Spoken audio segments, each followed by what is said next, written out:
observar, ¿no, estimados participantes? Se observa, ¿no? Sí, Licen. Sí, Bien, sí. vamos a empezar con esta metáfora, estimados participantes, en relación a lo que es este módulo 1 de fundamentos teóricos y filosóficos en educación. Es importante comprender de que todos los autores que vamos a ir señalando y estudiando y analizando son parte de la construcción en el punto máximo que hemos alcanzado como educación. No hay nada más allá de que estos autores hayan contribuido epistemológicamente a nuestro andamiaje formativo y colectivo social. En tal sentido, he buscado en Internet para una forma de dinamizar esta parte de introducción respecto a lo que es la pedagogía del corcho, cuya pedagogía del corcho también está en una lectura obligatoria en el texto académico. Vamos a revisar, por favor, a qué se refiere con la pedagogía del corcho. Y dice así: un inspector era conocido como director distrital en el antiguo sistema, visitó una escuela primaria. En su recorrido observó algo que le llamó poderosamente la atención. Una maestra estaba atrincherada detrás del escritorio. Los alumnos hacían un gran desorden, el cuadro era caótico. Decidió presentarse, obviamente, al inspector. Permiso, soy el inspector de turno. ¿Algún problema? La maestra responde, ¿no? Estoy abrumada, señor. No sé qué hacer con estos chicos. Hola, Licen. ¿Se escucha? Hola, hola, ¿se Sí, escucha? sí. ¿Se escucha? Ya. Se escucha. Ella responde, ¿no? Estoy abrumada, señor. No sé qué hacer con estos chicos. No tengo láminas, el ministerio no me da ningún material didáctico, no tengo nada nuevo que mostrarles ni qué decirles. El inspector, que era un docente de alma, vio un corcho en el desordenado escritorio de la maestra. Lo tomó con aplomo y se dirigió a los chicos. ¿Qué es esto?, preguntó. Y alguien respondió, obviamente un niño. Es un corcho, señor, gritaron los estudiantes asombrados. Bien, ¿de dónde sale el corcho?, preguntó. Alguien responde, de la botella, señor, lo coloca una maquinita, del alcornoque, de un árbol de madera, respondían animosos los estudiantes. ¿Y qué se puede hacer con la madera?, continuaba preguntando el inspector. Ellos respondían, se puede hacer sillas, mesas, barcos. Muy bien, tenemos un barco. ¿Quién dibuja un barco? ¿Quién hace un mapa en el pizarrón y coloca el puerto más cercano para el barquito? Describan en qué provincia pertenece y cuál es el otro puerto más cercano. ¿A qué país corresponde ese puerto? ¿Qué poeta conocen que haya nacido en esa zona? Bueno, ¿qué produce en la región? Y así el inspector empezó preguntando varias cosas en torno al corcho. Habló de historia, habló de geografía, de música, de economía, de literatura. La maestra quedó impresionada. Al terminar la clase le dijo con mucho aprecio: Señor, nunca olvidaré lo que usted me ha enseñado. Muchas gracias. ¿No? Eso quizás se hace en la parte de seguimiento, ¿no? Espero que siga así la parte de seguimiento. Pasó el tiempo, el inspector volvió a la escuela y buscó a la maestra. Esta estaba otra vuelta, acurrucada detrás del escritorio, y los alumnos otra vez generaban un desorden total. Señorita, ¿qué pasó? ¿Se acuerda de mí?, la pregunta que le hizo el inspector. Sí, señor, ¿cómo olvidarme? Qué suerte que haya regresado. No encuentro el corcho. ¿Dónde lo dejó? Bien, se dan cuenta, estimados maestrantes, qué importante es descifrar las pedagogías que han nutrido la formación de maestras y maestros en su etapa de formación inicial, como también en el subsistema de educación regular, alternativa y especial. Bajo esa premisa de esa metáfora que se ha dado lectura a la pedagogía del corcho, queremos evitar en toda la exposición y en todo proceso formativo dejar los corchos a un lado y que cada uno, como actor educativo, construya su propio corcho pedagógico. Desde esa perspectiva de los corchos pedagógicos nace pues la pedagogía sin pedagogía. Eduardo Calizaya, un pedagogo filósofo justamente desde el sur de Bolivia, hablo desde la ciudad, desde Chuquisaca, que ya falleció hace tiempo atrás, sacó un texto muy interesante denominado Una pedagogía sin pedagogía en la educación boliviana. ¿Y a qué se refería a esa pedagogía sin pedagogía en la educación boliviana? Tampoco es una forma de dejar hacer y dejar pasar los procesos pedagógicos, para nada, sino es una forma de comprender los efectos que están constituidos bajo un sistema. Él denominaba que el aula es un sistema integral microcognitivo, en la cual los estudiantes se vinculan a partir de sus propias interculturalidades. Y si el aula es un sistema integral, por ende debe haber partículas. Y estas partículas están compuestas por una epísteme. Y la epísteme es nada más y nada menos que el inicio de la construcción de algo teórico o de algún conocimiento. Entonces, esta pedagogía sin pedagogía de Calizaya nos hace reflexionar en torno a esta metáfora de la pedagogía del corcho, ¿no? Dejar atrás las tendencias de estereotipos pedagógicos que han sido parte de nuestra formación. Muchos de ustedes quizás han sido formados en el Profocom, muchos de ustedes quizás han sido formados en la formación complementaria ya en las escuelas superiores de formación de maestros, ex INSTEA, en la cual autores que vamos a ir viendo, he compartido y está en el texto correspondientemente para que ustedes lo puedan leer, porque de ahí van a ser las 3 tareas, se ha hecho una comparación en la formación integral del educando y otras con autores contemporáneos para que ustedes puedan comprender una divergencia de la formación y quizás una pluralidad de la misma formación epistémica que hemos ido desarrollando como educadores o en su defecto como educandos. En este caso, el módulo 1 comprende aquello. Bases y fundamentos teóricos y conceptuales, hablamos de la filosofía de la educación, nos vamos a concentrar en este fenómeno de comprender la educación desde su esencia y su andamiaje a la vez que nos ha llegado a ponernos en un 2025. Y por supuesto los procesos de investigación que están inmersos en todo proceso educativo.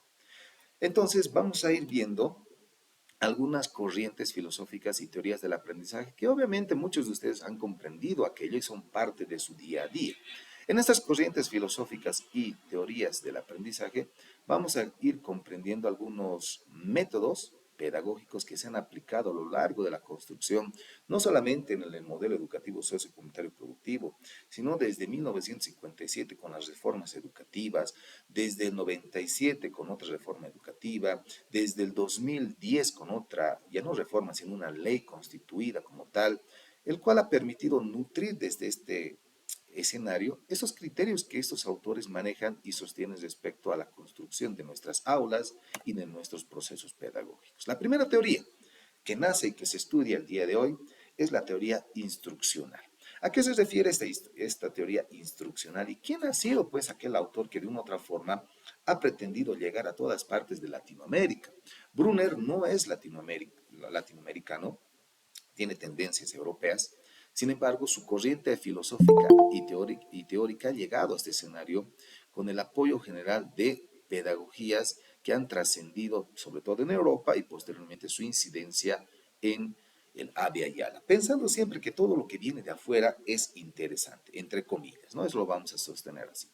Brunner, en el texto también vamos a comprender aquello, constituye la teoría instruccional. Viene del fenómeno de instruir. Instruir, pero no desde un elemento posesional del educador como un sujeto que ordena, para nada, sino que da instrucciones de conductas, conductas del conocimiento a partir de las ideas, un andamiaje instruccional, y vamos a ver a qué se refiere con ese andamiaje, y posteriormente el enfoque que nosotros actualmente se busca y se pretende desde la educación es la participación activa. Entonces Brunner dice, ¿no? Vamos a establecer ideas y acciones para que se fundamente la teoría instruccional, que vincule el enseñar con materiales y verificación en el proceso. Es por eso que las maestras y maestros del nivel inicial y primario a partir de la década de los años 90 han desarrollado las aulas pedagógicas interactivas utilizando distintos recursos y materiales lúdicos para ir potenciando el conocimiento.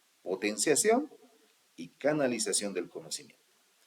Brunner dice de que todo estudiante, o considerado él bajo sus términos alumno, puede desarrollar procesos cognitivos a partir de algunos materiales no producidos por ellos, ¿no? Eso ya viene desde la filosofía de nosotros, nuestra, sino materiales producidos por sujetos que consideran que ese material puede desarrollar procesos cognitivos, transformaciones. A partir de eso, Brunner establece el segundo componente, que es el andamiaje. ¿Qué es el andamiaje? Básicamente es un andar en un vacío que permite el mismo educador penetrar en el estudiante. Entonces, ayuda al estudiante a explorar y descubrir con apoyo del maestro en cuanto sea necesario. ¿A partir de qué? A partir de la implementación de los materiales. Es por eso que viene esa lectura de la pedagogía del corcho, enseñar a partir de un elemento eh, compuesto, de un elemento físico, y ahí va pues lo que decía Calizaya, ¿no? De que el aula está compuesto por micropartículas, ¿no? Micropartículas de conocimiento. Ojo, que si bien Eduardo Calizaya ha hablado en los años 2010 sobre las partículas pedagógicas en el aula, estas han sido sustraídas pues de Michel Foucault bajo la teoría de la microfísica del poder. Michel Foucault era básicamente un político, no educador, pero sí ha establecido distintos fenómenos sociales, ¿no? Si aquí hay algunos educadores, si hay maestros que tienen formación en el ámbito de sociología o en el ámbito del derecho, vamos a poder comprender de que Michel Foucault establecía normas de conducta en la sociedad a partir de qué? A partir de microfísicas de poder. Él quería desconcentrar el poder, dar el poder a la sociedad para que estos construyan esa microfísica. Y lo mismo recogía Eduardo Calizaya con la microfísica, o en este caso la microfísica pedagógica. Dar la parte pedagógica al estudiante para que a partir del estudiante y con nosotros construyan microfísicas pedagógicas. Entonces, a partir de este andamiaje, Brunner dice, no tenemos los materiales, caminamos con ellos y ellos tienen que activar la participación activa. El aprendizaje activo depende de problemas reales que reten la inteligencia del estudiante. Miren, si yo hago una analogía de esta perspectiva de problemas reales, ¿no? Que se genere el aprendizaje a partir de problemas reales, yo puedo establecer al autor Hugo Semmelmann con su libro Sujeto, Realidad y Transformación Social. Hugo Semmelmann indicaba, mexicano, de que toda acción de lectura crítica de la realidad debe ser un espacio de aprendizaje, pero no solamente debe quedar un espacio de aprendizaje, sino también un espacio de transformación. Entonces Brunner termina su pensamiento con esta frase: las instrucciones de teorías deben organizar el proceso didáctico basándose en estructuras cognitivas del sujeto. Si ustedes buscan en este momento en Google y me están acompañando con sus equipos, por favor hagan ese ejercicio. Pueden descargar en el Internet colocando dinámicas participativas para la comunidad, proyecto Jalca, Sucre, Chuquisaca. Si ustedes descargan, repito, dinámicas participativas, proyecto Jalca, Sucre, Chuquisaca, van a encontrar esto lo que establece Brunner: las didácticas participativas como un espacio del aprendizaje. Eso para la parte de la sociedad, y les va a servir bastante más adelante cuando vayan construyendo ya la etapa de teorización de su producto académico de transformación. Pero también vamos a ir, coloquen ustedes por favor, dinámicas participativas de Alforja. Alforja, pedagogo, ha generado 2 o 3 tomos de didácticas participativas que sé que ustedes, maestros y maestras, han podido desarrollar esas dinámicas de comprensión lectora, de participación en clase, de desplazamiento, de despertar el interés, de activación del conocimiento, motivación cognitiva y muchos otros que establece lúdicamente y didácticamente este Alforja, ¿no? Con esas dos podemos cerrar el pensamiento de Brunner, ¿no?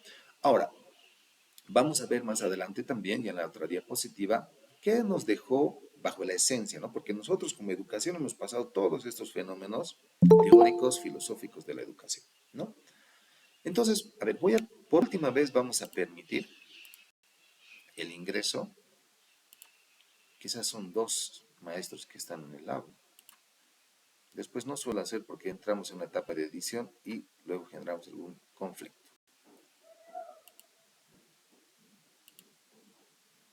Por favor, si me ayudan a observar, se observa en pantalla completa, ¿no, estimados docentes? Sí, licencia, observa. Muchas gracias. Por favor, una vez que ingresemos ya a la sesión, no suelo aceptar ya a los participantes. Entonces vamos a ver cuál es la otra contraparte, evolutiva obviamente, de Ausberg, que también se ha aterrizado ya en la etapa de nuestra educación. Valga la redundancia y la aclaración que estos autores han tenido la incidencia, ya sea en las reformas educativas que hemos tenido nosotros como educación, con su incidencia obviamente ya en la década de los 50, pero más antes de la revolución del 52, no se olviden que también teníamos escuelas, ¿no? Simón Bolívar y su maestro, Simón Rodríguez, establecieron la pedagogía de construir las escuelas republicanas, las escuelas mixtas y sobre todo las escuelas nacionales y los liceos. En tal sentido, estos autores han intervenido en la etapa de formación, pero en dos escenarios grandes, el escenario de educación inicial y el escenario de educación primaria. Inicial hasta la década del 52 no existía, era la educación de letra y literatura que corresponde hoy al nivel primario. Es por eso que la incidencia de estos autores tiene que ver ya en ese nivel que corresponde el primario en la educación boliviana. Ausubel, por su parte, señala lo contrario que Brunner, ¿no? Porque hay una transición de tiempo y hay una transición de evolución dialéctica de lo que establece este autor con el otro. El aprendizaje por descubrimiento lo hace Brunner. Ausubel señala que el aprendizaje debe ser por recepción, es decir, entregar, vislumbrar y que el estudiante reciba. Es un simple perceptor. Inductivo, que va más allá del sujeto, método de reglas. Deductivo, método de generación de ejemplos, ¿no? Partimos con las ejemplificaciones y aquí viene lo que generalmente no podemos romper en educación, tanto en educación regular como en educación superior, los dictados, ¿no?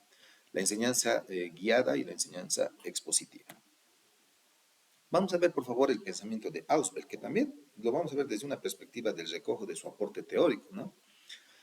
Ausubel señala en su texto, que ustedes lo van a ir ya revisando más a detalle en el libro propuesto, esta teoría se fundamenta en la estructura cognitiva, ¿no? Hay que desarrollar procesos cognitivos. ¿A partir de qué? A partir del conjunto de saberes del individuo que posee. Miren, no solamente un Boaventura de Sousa Santos ya en el siglo finales o inicios del siglo XXI establece ya el pensamiento de que todo sujeto no es un ente vacío, Paulo Freire, de que todo sujeto tiene experiencia, Enrique Dussel, de que todo sujeto ha sido conectado con la vida natural, eh, Hugo Semmelmann.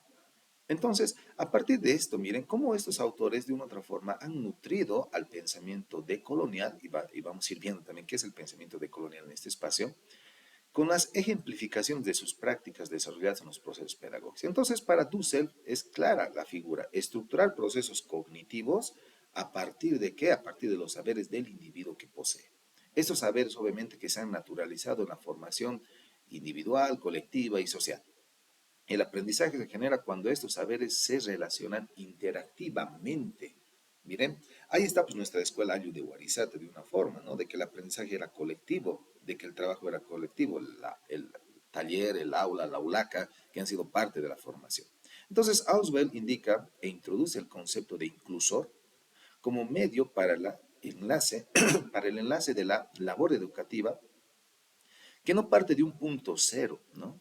Sino que parte a partir de las experiencias epistemológicas, teóricas que tiene cada educando. Este término de inclusor es muy importante, estimados docentes.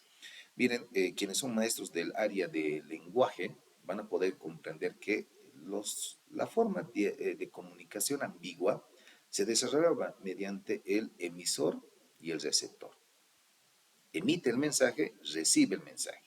Para Ausubel, y aquí en la teoría también ingresa Noam Chomsky, con la teoría de la resignificación de las cosas, ¿no? Se nutre, Noam Chomsky cita a Ausubel, indica, ¿no? Si Ausubel se ha atrevido a incluir el término de inclusor en los procesos pedagógicos, es decir, incluir el conocimiento, nosotros también vamos a incluir dentro de ese proceso de emisor y receptor un término clave, el perceptor, ¿no? Entonces, el perceptor es un sujeto indivisible, no es físicamente materia, pero el perceptor es la clave de esa terminología que el emisor está emitiendo.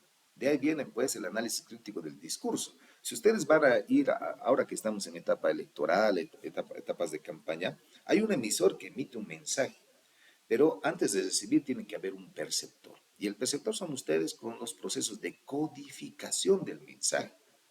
Por eso, desde este término de incluir y de codificar los mensajes, nacen distintas teorías inspiradas en no solamente Ausubel, sino también Noam Chomsky en un libro muy particular que es el libro de la resignificación de las cosas, dar un sentido propio, identitario a las terminologías que nosotros nutrimos. Y si nosotros aterrizamos eso desde la práctica de nuestros pueblos indígenas, y sin vincularnos más, no queremos generar una teorización del occidente boliviano, sino también nos vamos a ir aterrizando en el oriente boliviano. Hay un libro de Risner que saca sobre las misiones en el oriente boliviano. Y una de las particulares del oriente boliviano era incluir al indígena a la religión católica. Es por eso que se crean reducciones. Una de las reducciones muy importantes en el oriente boliviano, él habla chiquito, pensando de que estos, um, lo llamamos así, ¿no? Las misiones, más allá de impartir la fe católica, más allá de enseñar lo que es el arte, más allá de enseñar las infraestructuras, las mismas iglesias que se tienen en el oriente boliviano con la construcción a partir de su vegetación, tenía que haber una política muy importante de incluir el idioma chiquito, obviamente, en la práctica social de cada uno de ellos. Y a partir de esa práctica social del idioma se ha aplicado pues la resignificación de los términos lingüísticos. Y esa resignificación de los términos lingüísticos ha permitido a los pueblos del oriente boliviano, entre comillas, chiquito, lo denomino así porque eran otros pueblos, ¿no? Por el tema de las reducciones de la lengua, de que tenía que ser el idioma chiquito, el hegemonizante, se han construido distintos términos a partir de una lectura de la realidad, ¿no? Y esa lectura de la realidad hoy se resume en sonidos onomatopéyicos que vayan y forman parte de las terminologías que han manejado nuestros pueblos. Entonces, Dussel dice, ¿no? El inclusor va a ser un término muy importante para que el educando introduzca su aprendizaje no desde un punto cero y construya teorías a partir de qué? A partir de lo que establece, ¿no? Él dice, no, las teorías se tienen que construir a partir de grupos, una actitud de búsqueda de experiencias, una relación con su entorno social y las prácticas que tienen que ver con su desarrollo cognitivo. Y obviamente la aplicación. Miren, si ustedes ven esto, se ha aplicado de una u otra forma en distintos escenarios educativos, ¿no? Estamos recogiendo esas teorías no con el afán de eso, teorizarlas, valorarlas, ni mucho menos ejemplificarlas, sino estamos haciendo ese contraste de cómo estas teorías de una u otra forma sustentan otras teorías ya contemporáneas. Posteriormente viene la teoría de Maslow, ¿no? La teoría del enfoque humanista. Esta teoría del enfoque humanista, propuesta por Abraham Maslow, integra dos componentes. La formación integral, miren, el aprendizaje integral, deja huella en la persona, es decir, ¿a partir de qué? A partir de ideas fuertes. No se olviden, acuérdense eso, las ideas fuertes o ideas fuerzas van a ir aplicándose también a nuestro producto académico de transformación en el momento 2, que lo comprendemos como la teorización. Entonces van a buscar autores que validen o desvaliden su argumento teórico. Entonces, este autor indica, ¿no? Si buscamos algunas ideas fuerzas o ideas fuertes, vamos a dejar huella en el educado. Por ejemplo, a mí me queda una huella, la idea fuerza o fuerte que deja Eduardo Calizalla, una pedagogía sin pedagogía. Dentro de esa pedagogía sin pedagogía, porque este ha sido, creo, docente en una escuela superior de acá de Chuquisaca, indica, ¿no? Incorpora la corpa pedagógica. La corpa pedagógica, corpa es encuentro, un encuentro de comidas, pero pedagógica, ya, el encuentro pedagógico. Saberes del individuo que se van a vincular dentro un quehacer pedagógico. ¿No? Entonces, miren, ese tipo de ideas pretende desarrollar Abraham Maslow a partir del aprendizaje integral, ¿no? Integrando el acervo intelectual, cultural, colectivo y espiritual, ¿no? Al ser este un sujeto netamente religioso, incorpora dos componentes, lo espiritual y lo existencial. Es por eso que a partir de esta teoría, muchos individuos y sujetos sociales se han desafiado a poder experimentar más allá de esas dos teorías que hoy ambiguamente conocemos, la teoría del desarrollo, es decir, del desarrollo evolutivo, y la teoría creacionista, ¿no? Y alguien dice, no, pero si nos atrevemos a crear una teoría, de ahí vienen las teorías de este triángulo, ¿no? La teoría de los Anunnakis, una teoría de la percepción de que la humanidad ha sido construida con genes mucho más allá del desarrollo evolutivo, mucho más allá del desarrollo religioso, sino de algo más que tiene que ver en el multiverso, ¿no? Por eso viene la teoría de los Anunnakis. Averigüen un poco en qué consiste esa teoría de los Anunnakis, ¿no? La vida extraterrestre, para ser más concreto. A partir de este proceso integral viene otro enfoque, el enfoque del individuo. Sostuvo este autor que Eh, la educación debe ayudar a los alumnos, es decir, estudiantes, a decir lo que son y lo que quieren llegar a ser. Miren, se dan cuenta, aquí hay proyecciones de vida. Actualmente las proyecciones de vida o proyectos de vida son trabajados en la educación alternativa a partir de sus proyectos de intervención y aplicación social. Si muchos de ustedes han hecho algunos cursos que tienen que ver con cursos cortos o largos, técnico básico, auxiliar y medio, una de las etapas de graduación en la etapa medio les van a pedir a cada uno de ustedes haga y elabore un proyecto de aplicabilidad y sostenibilidad y un proyecto de social de intervención. ¿Y eso con el fin de qué? Con el fin de que ese estudiante que está en una etapa de producción en alternativa, porque alternativa es, es técnico-humanística, regular es humanística y técnica, hay una divergencia ahí de posición de lo que se quiere con esos dos sujetos, pero se le pregunta a partir de sus proyectos de vida. Y es lo que ustedes actualmente indican, ¿no? ¿Qué es lo que quiere ser el día de mañana? Y hay respuesta.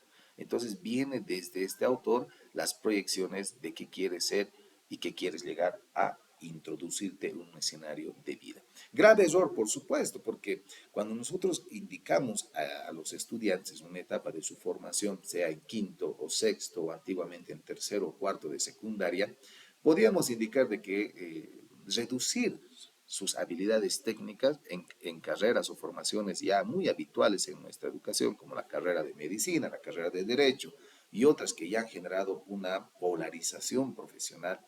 Y ahí viene pues Dussel con un libro muy importante. ¿Qué hacemos con la polarización profesional? ¿Será que cada sujeto nace con un posicionamiento social? Es decir, tú naces para ser obrero, tú naces para ser profesional, tú naces para tener un encaje social en un determinado rubro. Y aquí quizás este autor ha incurrido en aquello, ¿no? Porque imagínense si nosotros generamos una polarización social en el que todos tengamos ya una profesión y el querer ingresar a la vida pública o a la vida privada, la pregunta que se hace Dussel desde México es ¿quién va a labrar la tierra? ¿Quién va a arar? ¿Quién va a nutrir los mercados?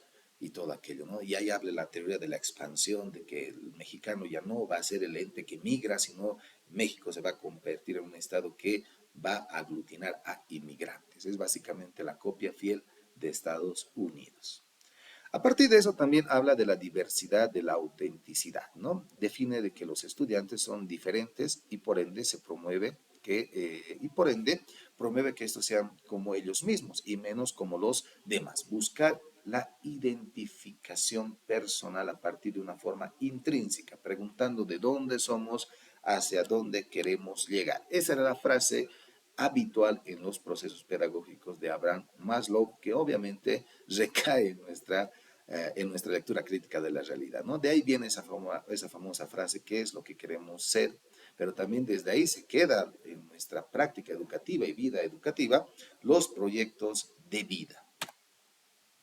Vamos a ver también a este autor, ¿no? Jean Piaget. Muchos de ustedes quizás ya han sido formados en los institutos superiores normales, conocidos como INSEA, y básicamente en este escenario de Jean Piaget se ha creado una fiebre, porque hice una investigación al respecto, presentó una tesis sobre un trabajo de las escuelas superiores de formación de maestros y sus productos y modalidades de graduación.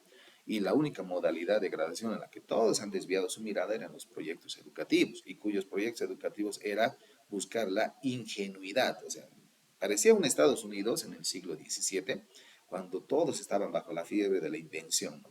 Teníamos que inventar el foco, Thomas Newton, salen varios autores norteamericanos con invenciones. Lo mismo ha pasado en nuestra educación boliviana.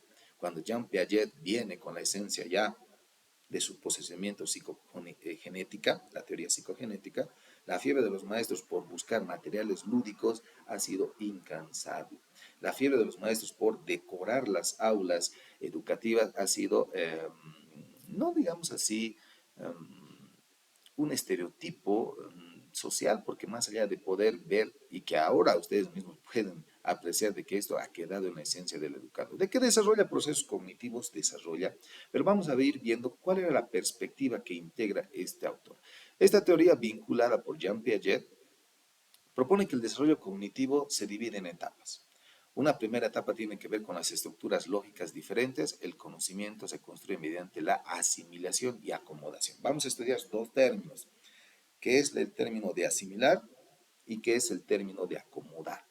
Es por eso que yo les había explicado mediante esa paradoja, ¿no? De decir, la fiebre de la invención del maestro en toda Bolivia con los proyectos educativos, ¿no? Los proyectos de modalidad de graduación, que obviamente esto ya ha ido trabajándose más adelante y modificándose en las escuelas superiores de formación de maestros y unidades académicas. La asimilación, las experiencias se incorporan en el marco mental ya existente, ¿no? ¿Qué quiere decir esto? Cuando el estudiante, niña, niño, qué sé yo, está en esta etapa de construcción, esta asimilación tiene que ver con la incorporación mental. Tiene conocimiento, como indica Brunner, tiene, ningún sujeto es vacío. Lo importante es asimilar su posición cognitiva. Desde ahí viene pues la famosa fila de estudiantes, cosa que lo describo yo en una tesis, y ustedes quizás lo habrán aplicado no en sus aulas o en aulas universitarias. Generalmente se aplicaba esto en la carrera de Derecho. Yo tenía un docente que formaba filas, líneas, e indicaba, no, esta línea son los que ya no van a dar sus parciales finales, simplemente vengan a escuchar.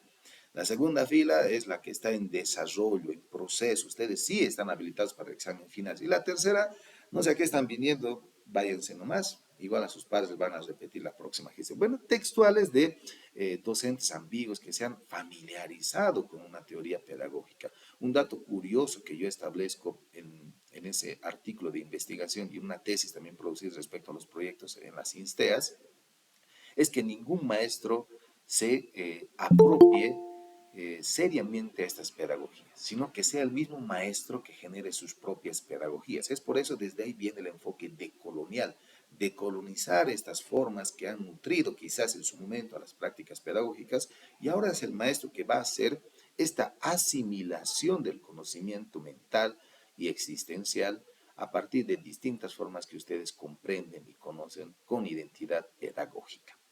La acomodación, el segundo término, la representación mental del mundo se formula para incluir nuevas experiencias conduciendo el aprendizaje, ¿no?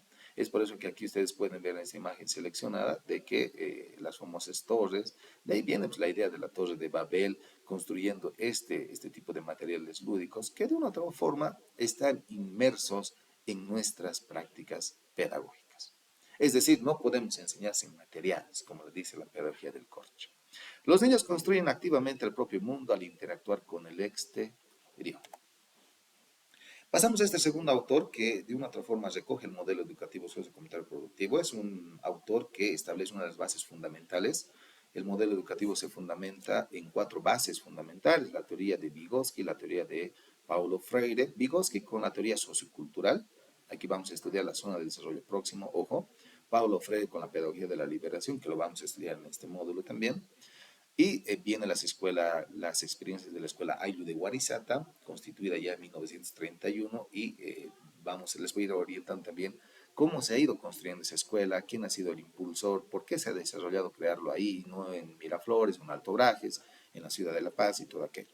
Y el último, el rescate de saberes y conocimientos. Entonces, Vygotsky es un sujeto que de una u otra forma, miren, recoge el modelo, pero a partir de su teoría de la zona del desarrollo próximo y el aprendizaje social colectivo. Indica él, tiene 3 componentes, ¿no? Un primer componente tiene que intervenir el educador en la zona del desarrollo próximo del aprendizaje. Primer contexto. ¿Qué significará para este autor la zona del desarrollo próximo? Aquí quizás hay algún maestro que tiene formación en psicología o en derecho, porque también derecho se lleva a esta parte. La zona del desarrollo próximo no es más que el aprendizaje que tiene el estudiante en su entorno social, es decir, aquel estudiante que se atreve a mirar el contexto social y a partir de eso aprender. Alguien decía, ¿no? Y en los primeros años de la construcción del modelo educativo y sociocomunitario productivo, romper las aulas, ¿no? Y salían del aula, estaban en sus huertos escolares, estaban día del libro, estaban en un árbol leyendo. Hemos roto las escuelas, la escuela de la 1565, estamos en el modelo, y no se trata de salir del aula, ¿no? Ni buscar una planificación estructural que permite y que te dé esa posibilidad de poder romper la 1565, sino que te permita establecer estrategias de que el estudiante se vincule con su entorno social, que sea un protagonista en el entorno social. Es por eso que los famosos PSPs han sido pensados desde esa perspectiva, ¿no? Los PSPs, más allá de que ahora ya se encuentran distintos instrumentos pedagógicos, el PDC ha sido pensado de que las prácticas pedagógicas tienen que trascender el aula hacia el contexto social. Un contexto social que debe ser netamente muy responsable en su etapa de formación. Cuando los estudiantes salían pues, a las calles, les hablo de la década de los años, bueno, no décadas, años 2011, 12 y 13, la comunidad cuestionaba, ¿no? Y decía, miren, ese profesor no trabaja, se está paseando, están en la plaza, sin darse cuenta que estaban generando un contacto social. Y es por eso que el contacto social tiene que ser crucial en la percepción que se tiene al momento de ser los receptores de ese círculo pedagógico. La atención al entorno social, la capacidad de intimidación son cruciales, ¿no es cierto? Ahí está.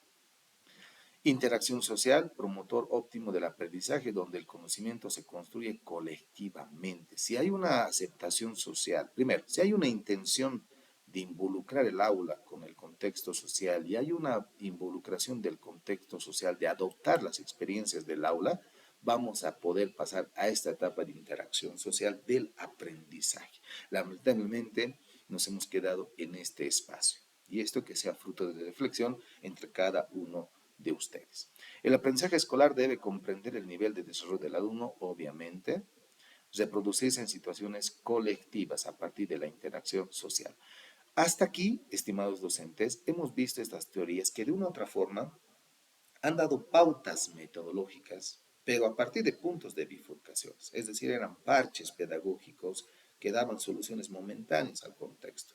Un Vygotsky que netamente da este tipo de interacción, ¿no? Miren, involucrar la zona de desarrollo próximo del aprendizaje en el contexto social. Contexto social adopta estas experiencias del aula. Y a partir de esa integración, la llamamos fusión, como él indica, se genera el aprendizaje interactivo, social y colectivo. Entonces, nos falta mucho y a partir de esto, estimados docentes, se produce el texto académico con autores que de una u otra forma pretenden aún incentivar la parte social. Y ahí viene la pedagogía de la liberación o crítica de Paulo Freire. Para que ustedes puedan comprender, este autor ha generado más de 40 obras pedagógicas. 4 de las 40 obras pedagógicas es menester poderlas leer porque resume todas, es una síntesis de básicamente todas sus teorías. La primera, la pedagogía de la liberación, la pedagogía del oprimido, la pedagogía de la pregunta y cartas para quien pretende enseñar. Si ustedes dan lectura a esos 4 libros, yo creo que tengo en colección 2, les voy a mostrar acá. Pude comprarme esta que la estoy leyendo recientemente, es la pedagogía de la indignación. Obviamente se ha publicado en los años 1992, aunque es réplica, sin embargo, les invito a leer. Y la otra de la pedagogía de lo oprimido. Si ustedes leen las 4 que yo les indiqué anteriormente, van a comprender la esencia y la naturalidad que tiene Paulo Freire. ¿Quién es Paulo Freire y cómo se hace conocido en Latinoamérica, ¿no? Él interviene un escenario muy fuerte en el Brasil, empezando a enseñar en las favelas, ¿no? Él decía, no creo en la alfabetización. Él era un sujeto que desestructuraba los procesos de alfabetización porque estaban ya codificados. Si no, vamos a ir por un proceso de liberación del conocimiento, que sea el mismo sujeto social oprimido que construya, que resignifique, que comprenda el mundo y a la vez éste construya su propia realidad y su propio conocimiento.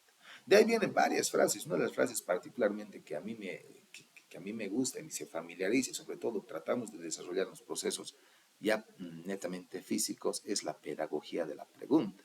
Y en una frase muy cordial, muy respetuosa, indica al maestro en un encuentro, ¿no?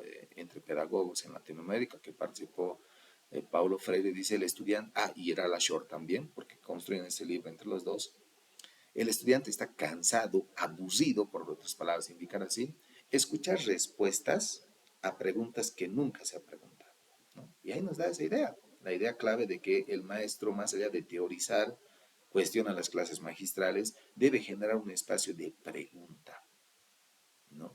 El aprendizaje se nutre, se centra a partir de la pedagogía de la pregunta. Si usted pregunta, las respuestas de aprendizaje les va a caer en el proceso pedagógico. Si usted no pregunta, esas experiencias de aprendizaje se van a disolver fuera de la experiencia pedagógica. Paulo Freire propuso un cambio en el aprendizaje mediante el análisis crítico y reflexivo del mundo, ¿no? Ojo, su intervención ha sido en las favelas de Brasil. Rechaza la educación bancaria, una educación sedentaria, memorística, rudimentaria, una educación que ha segregado a los pueblos indígenas en museos históricos. Es por eso que muchos críticos sociólogos indican de que yo no voy al museo porque simplemente veo una tristeza social, de que nuestras experiencias vividas están incrustadas, encarceladas, encerradas en recintos de lujo y con vidrios polarizados, ¿no? Entonces, bueno, son criterios que establece esta pedagogía. Bancaria, ¿por qué? No es porque todos están sentados, sino porque el emisor, maestro, ni simplemente es el emisor y el estudiante es el receptor del conocimiento. Cuestiona el dictado como tal, como una mecanización manual y mecanización cognitiva del conocimiento. Crítico del dictado. El dictado no debe existir en los procesos pedagógicos. Y si ustedes son maestros, directivos o no directivos, hagan una lectura crítica de la realidad. Este lunes que ya vuelven a las aulas, hagan un recorrido, vean si aún sigue el dictado. Más allá de que aquí se puede generar una discusión de decir, pero el dictado desarrolla los procesos de memorización, el dictado te va a apropiar un examen. Este último creo que han desarrollado procesos de evaluación de un examen de ascenso de categoría y no había ninguna pregunta reflexiva, sino era todo en base a opción múltiple, es memorización. O sea, podemos llegar a una etapa de cuestionamiento. Pero aquí estamos en una etapa de cómo el sujeto social, y ustedes se han inscrito una maestría de producción de conocimientos en el modelo educativo sociocomunitario productivo. La pregunta que tienen que hacerse ustedes centralmente es cómo producimos conocimientos, no cómo retenemos el conocimiento. Retener está ahí el dictado. La idea clave es cómo producir. Y es por eso que en el diseño plural de este texto se ha sido muy cuidadoso en poder desarrollar a los autores que son y van a ser parte del sujeto de nuestro estudio, ¿no?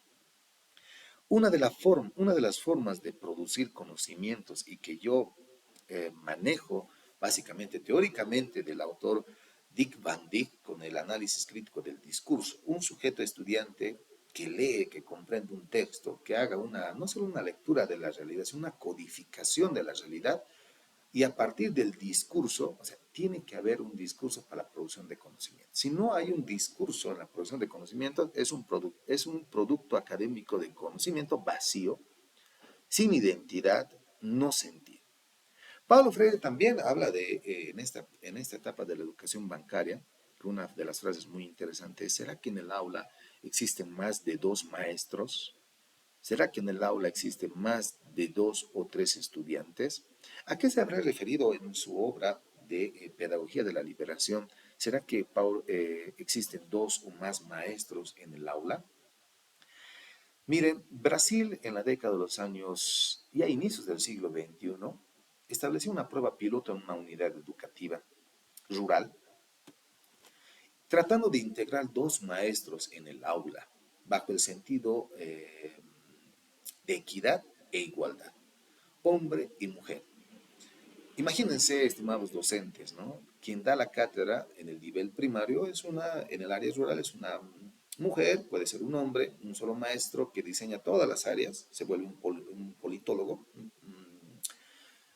que comprende todas las áreas del saber y conocimiento, desarrolla distintas pedagogías en función a su experiencia vivida, pero ahí viene la teoría de, ¿será que existen dos maestros en el aula? ¿Por qué no proponemos dos que enseñen y que discutan?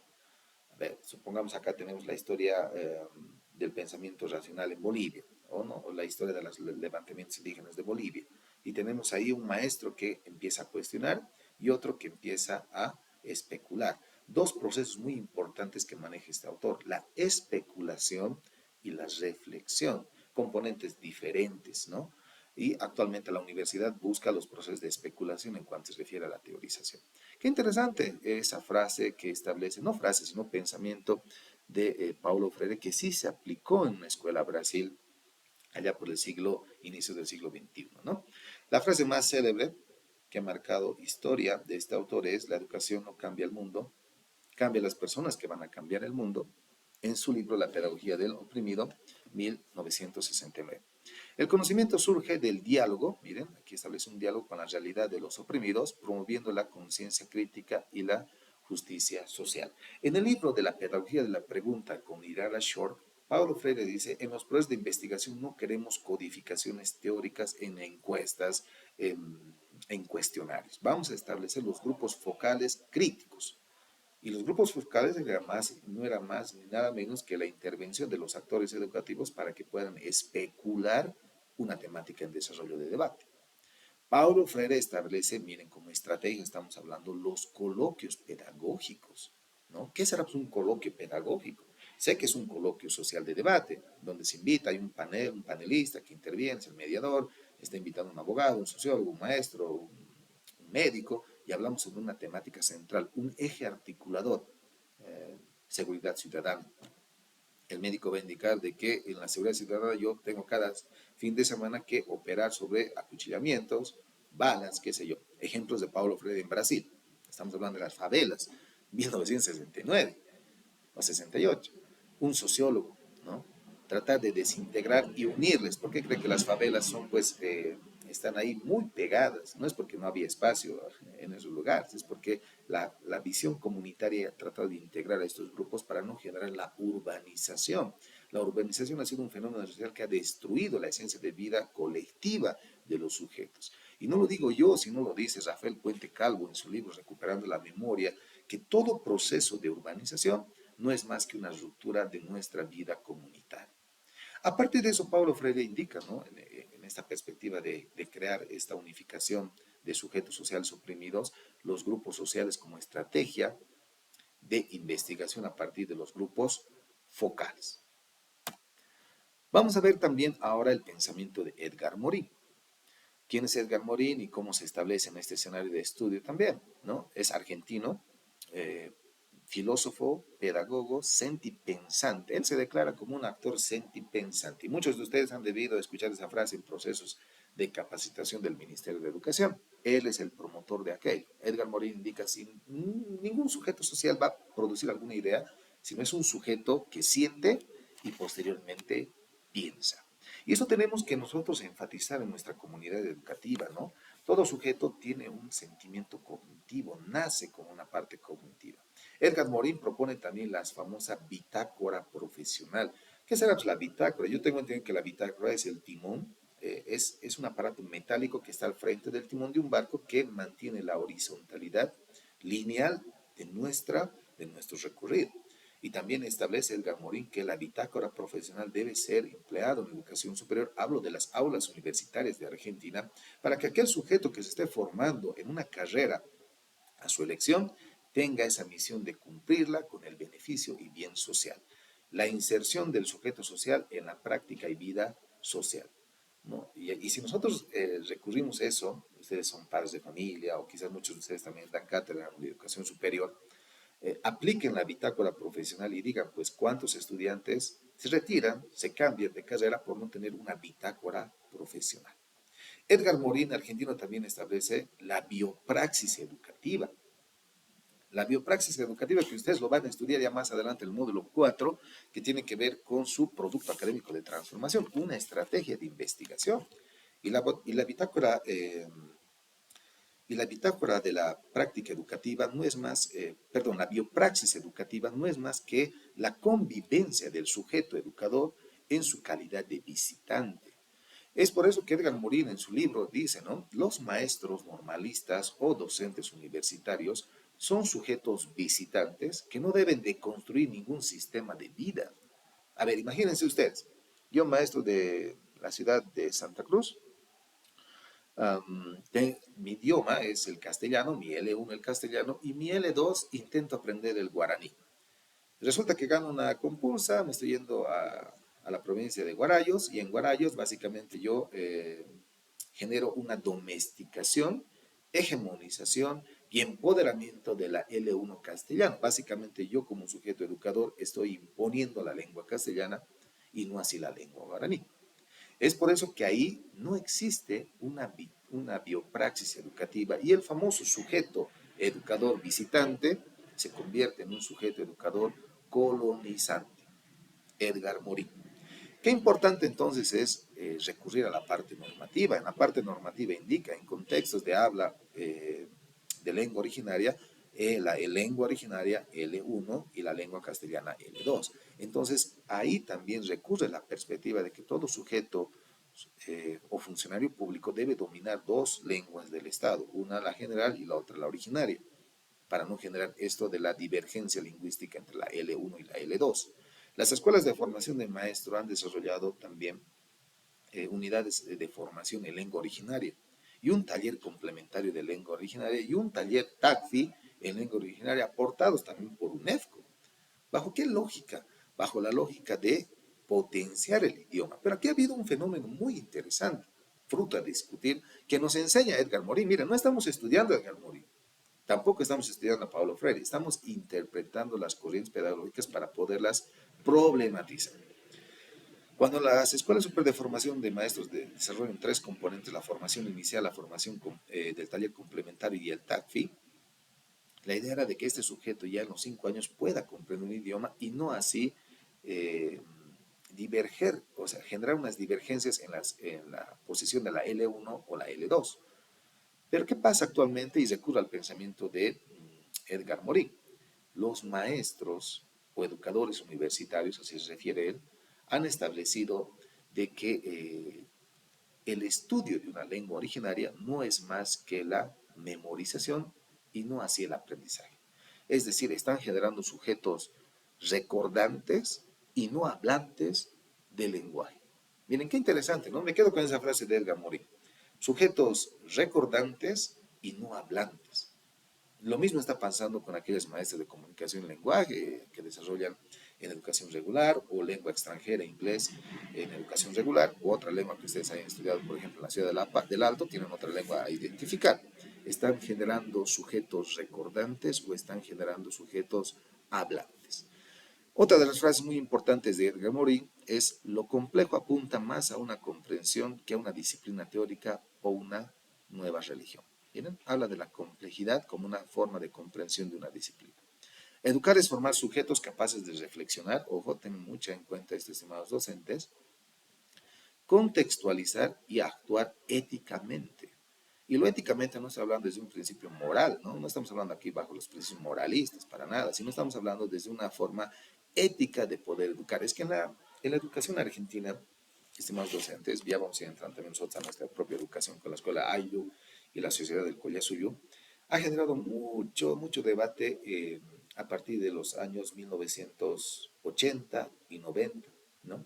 Con el tema de que los sueldos del magisterio eran muy bajos en Argentina, cuyos maestros se recurrían a las manifestaciones sociales de las famosas mujeres con las cacerolas, desde ahí viene esta ideología de la revolución de las mujeres, así también el pensamiento que establece este argentino, investigador de la CNN, hablo de Andrés Oppenheimer, que saca dos libros muy particulares y críticos, ustedes lo pueden encontrar en el mercado. Uno establece que basta de historias, ¿no? Caricaturiza a los presidentes latinoamericanos socialistas, incluso ahí estaban de Argentina, indicando que no queremos historia en educación, sino queremos técnica, tecnología para poder desarrollar procesos de industrialización. Miren, Argentina hablando de procesos de industrialización, de que en el área de sociales simplemente se recuerda muertos, en el área de sociales simplemente se recuerda hechos históricos y que no sirven para nada en procesos de competición del mercado. Está en el libro de Basta de Historias, Andrés Oppenheimer, Argentina. Andrés Oppenheimer indica claramente en uno de sus libros, Crear y Morir, de que debe haber una parte ética, de que el educador en Argentina, ojo, estoy hablando de Argentina, no estoy vinculado a nuestro territorio nacional, se dedica más a cobrar que a enseñar, crítica fuerte. Y de ahí nace pues un autor muy particular que quizás ha sido fruto de debate en el año 2022 y 2023, En casa de Herrero, cuchillo de palo, Tenti Fanfani, que lo vamos a estudiar también ya la semana número 4, este texto correspondientemente. ¿Cómo enseñamos? ¿A quién enseñamos? ¿El Estado ayuda o no ayuda? Bajo esta forma éticamente de poder formar sujetos. Vamos con otro texto pedagógico que es de Boaventura de Sousa Santos, un autor básicamente en mi lista de autores ya contemporáneos favorito por la forma epistemológica que brinda respecto a dos componentes, la descolonización y la decolonialidad, que lo vamos a ir estudiando también. La pedagogía de la epistemología del sur. ¿Qué dice Boaventura de Sousa Santos? Él critica fuertemente la hegemonía del pensamiento occidental, ¿no? Promoviendo una ecología de saberes que valora conocimientos ancestrales y comunitarios. Boaventura de Sousa Santos hace un diálogo muy interesante y lo pueden encontrar en el video. Anótense por favor si están con apuntes. Ese es un escenario de formación y autoformación.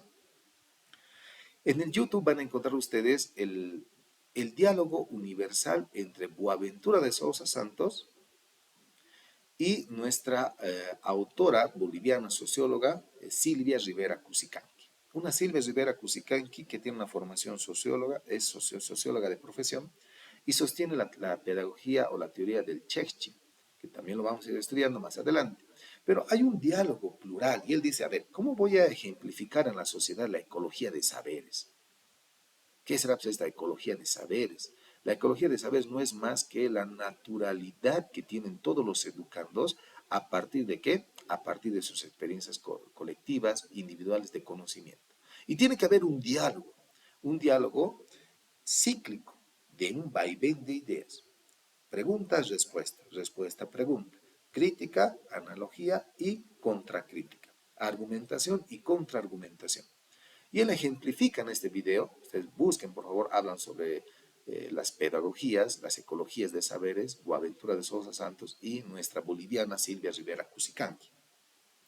A partir de esto, la pedagogía de Boaventura es establecer contactos directos, prototipos de comunicación entre el maestro que enseña y el estudiante que aprende.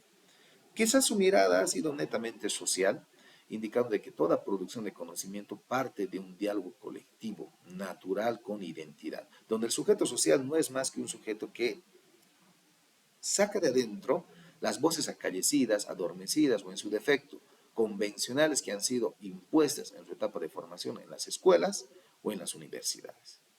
Rompiendo todo esquema a partir de una introspección, estimados docentes, por favor. La ecología de saber se desarrolla a través de una introspección. ¿Y cómo se hace una introspección? Básicamente es una radiografía que todo sujeto se hace para comprender de dónde viene, qué raíces tiene, cuál es su perspectiva ideológica, filosófica, cuál es su dogma. O sea, está todo sujeto con un dogma, sea propio o posesional, establece Boaventura de Sousa Santos, que debe ir nutriendo en esta etapa de ecología de saberes. Dentro del libro de Epistemología del Sur vamos a encontrar estos tres grandes componentes: justicia cognitiva y global, romper y valorar los saberes invisibilizados para una justicia social integral. ¿Sabían ustedes que Boaventura de Sousa Santos, en esta forma de romper y valorar los saberes invisibilizados para una justicia social, toma un ejemplo muy importante? No sé si alguien de ustedes ha dado lectura o ha revisado el libro Martillo de las Brujas, el Malnerium Maleficarum, que era un libro, era uno de los primeros libros, no códigos, de sanción penal, netamente estructurada y diseñada para mujeres que establecían brujerías o establecían o que iban en contra de la fe católica, ¿no? Que eran profanos a la religión católica. Boaventura de Sousa Santos agarra el libro el libro de Malerium Maleficarum, el Martillo de las Brujas, ojea que son más de 600, son 600 códigos de castigo hacia mujeres que establecen brujerías y hechicerías, cuyo libro ha tenido su incidencia en Europa, como también ha tenido su incidencia en América. Este libro ha entrado en América básicamente en dos etapas. En Norteamérica ha ingresado con la teoría del garrote, que no solamente ya se involucraba a mujeres para el tema de las sanciones, estamos hablando de colgamiento a mujeres, enterramiento vivas a mujeres, con los esquemas o estereotipos que ustedes pueden buscar de artefactos, de castigos crueles hasta llegar a la muerte. Y también ha llegado eso a nosotros, a Latinoamérica, no solamente en 1492, sino a partir de 1530, ya con la etapa de colonización, bajo la famosa Santa Inquisición. Entonces, Boaventura de Sousa Santos cuestiona y dice, ¿cómo es posible que estos saberes invisibilizados, porque no son comprobados, imagínense, pues, ¿cómo yo voy a castigar a una mujer bajo el sentido de que, y está en el maleficaron, no sé qué número de sanciones, se le encuentra una mujer con un gato negro, no, profana, hay que matarla, ¿no? Con el debido respeto que ustedes se merecen, aquí hay varias maestras, y es así lo que establecía el maleficaron. Pero era un texto netamente ya del siglo XVI y XVII en Europa, ¿no? Quizás los derechos universales, los derechos indivisibles del ser humano, ahora que han sido promocionados después de la Segunda Guerra Mundial por la famosa ONU ya están constituidas en todos nuestros países, o al menos de las 246 países que existen en el mundo, por lo menos están unos 216 inscritas y reconocidas por la Organización de Naciones Unidas. Bueno, eso a modo de detalle para que ustedes puedan investigar. Romper el pensamiento abismal. Esto es lo que la crítica que ha nutrido a Boaventura de Sousa Santos en construir la epistemología del sur. Un pensamiento abismal que no solamente ha adormecido, sino también ha domesticado a todo sujeto social en su etapa de formación. De ahí viene la famosa frase o metáfora de la domesticación de una pulga, ¿no? ¿Cómo una pulga se puede domesticar en un estudio? Colocando en un frasco, la pulga usted sabe que puede brincar hasta 1 metro, 1 metro 30, pero hacen un estudio donde le ponen a la pulga ahí en un jarrón, lo tapan, a lo lapso de 2, 3 días salen y la pulga no saltaba los 1,30, ¿no? Saltaba lo que medía el jarrón. Entonces, bajo esa analogía, él en sus discursos manifiesta eso, ¿no? De que debemos romper esa tapa para que las pulgas, entre comillas, puedan saltar lo que generalmente podían saltar. Superar, perdón, la división entre lo válido y lo inválido para el conocimiento plural. Él indica que el conocimiento plural, el conocimiento divergente de cada sujeto, maestro, estudiante, sujeto social, no social, que integra y vive en una parte comunitaria, establece el conocimiento plural como una forma de construir epistemologías del sur. Quiere teorizar, ¿no? Quiere teorizar las distintas formas de concepción y teorización y comprensión del mundo, ¿no? Incluso rechaza, él en una de sus frases dice, yo no sé cómo aprendí el castellano, pero me arrepiento, ¿no? Interesante. ¿Sabían ustedes que cada año en la Real Academia Española, bueno, voy a tratar de parafrasear lo que establecía Boaventura de Sousa Santos, cada año en la Real Academia Española se eliminan 5 palabras del diccionario, no porque no son usadas, sino porque el diccionario tiene que actualizarse, y se incorporan 3. En esa incorporación de saberes, Boaventura de Sousa Santos, ¿que hemos participado? No. La Real Academia Española simplemente a los pueblos latinoamericanos se ha obligado a poder escribir bien que a pensar bien. Y eso es lo que él cuestiona y propone bajo su propia pedagogía.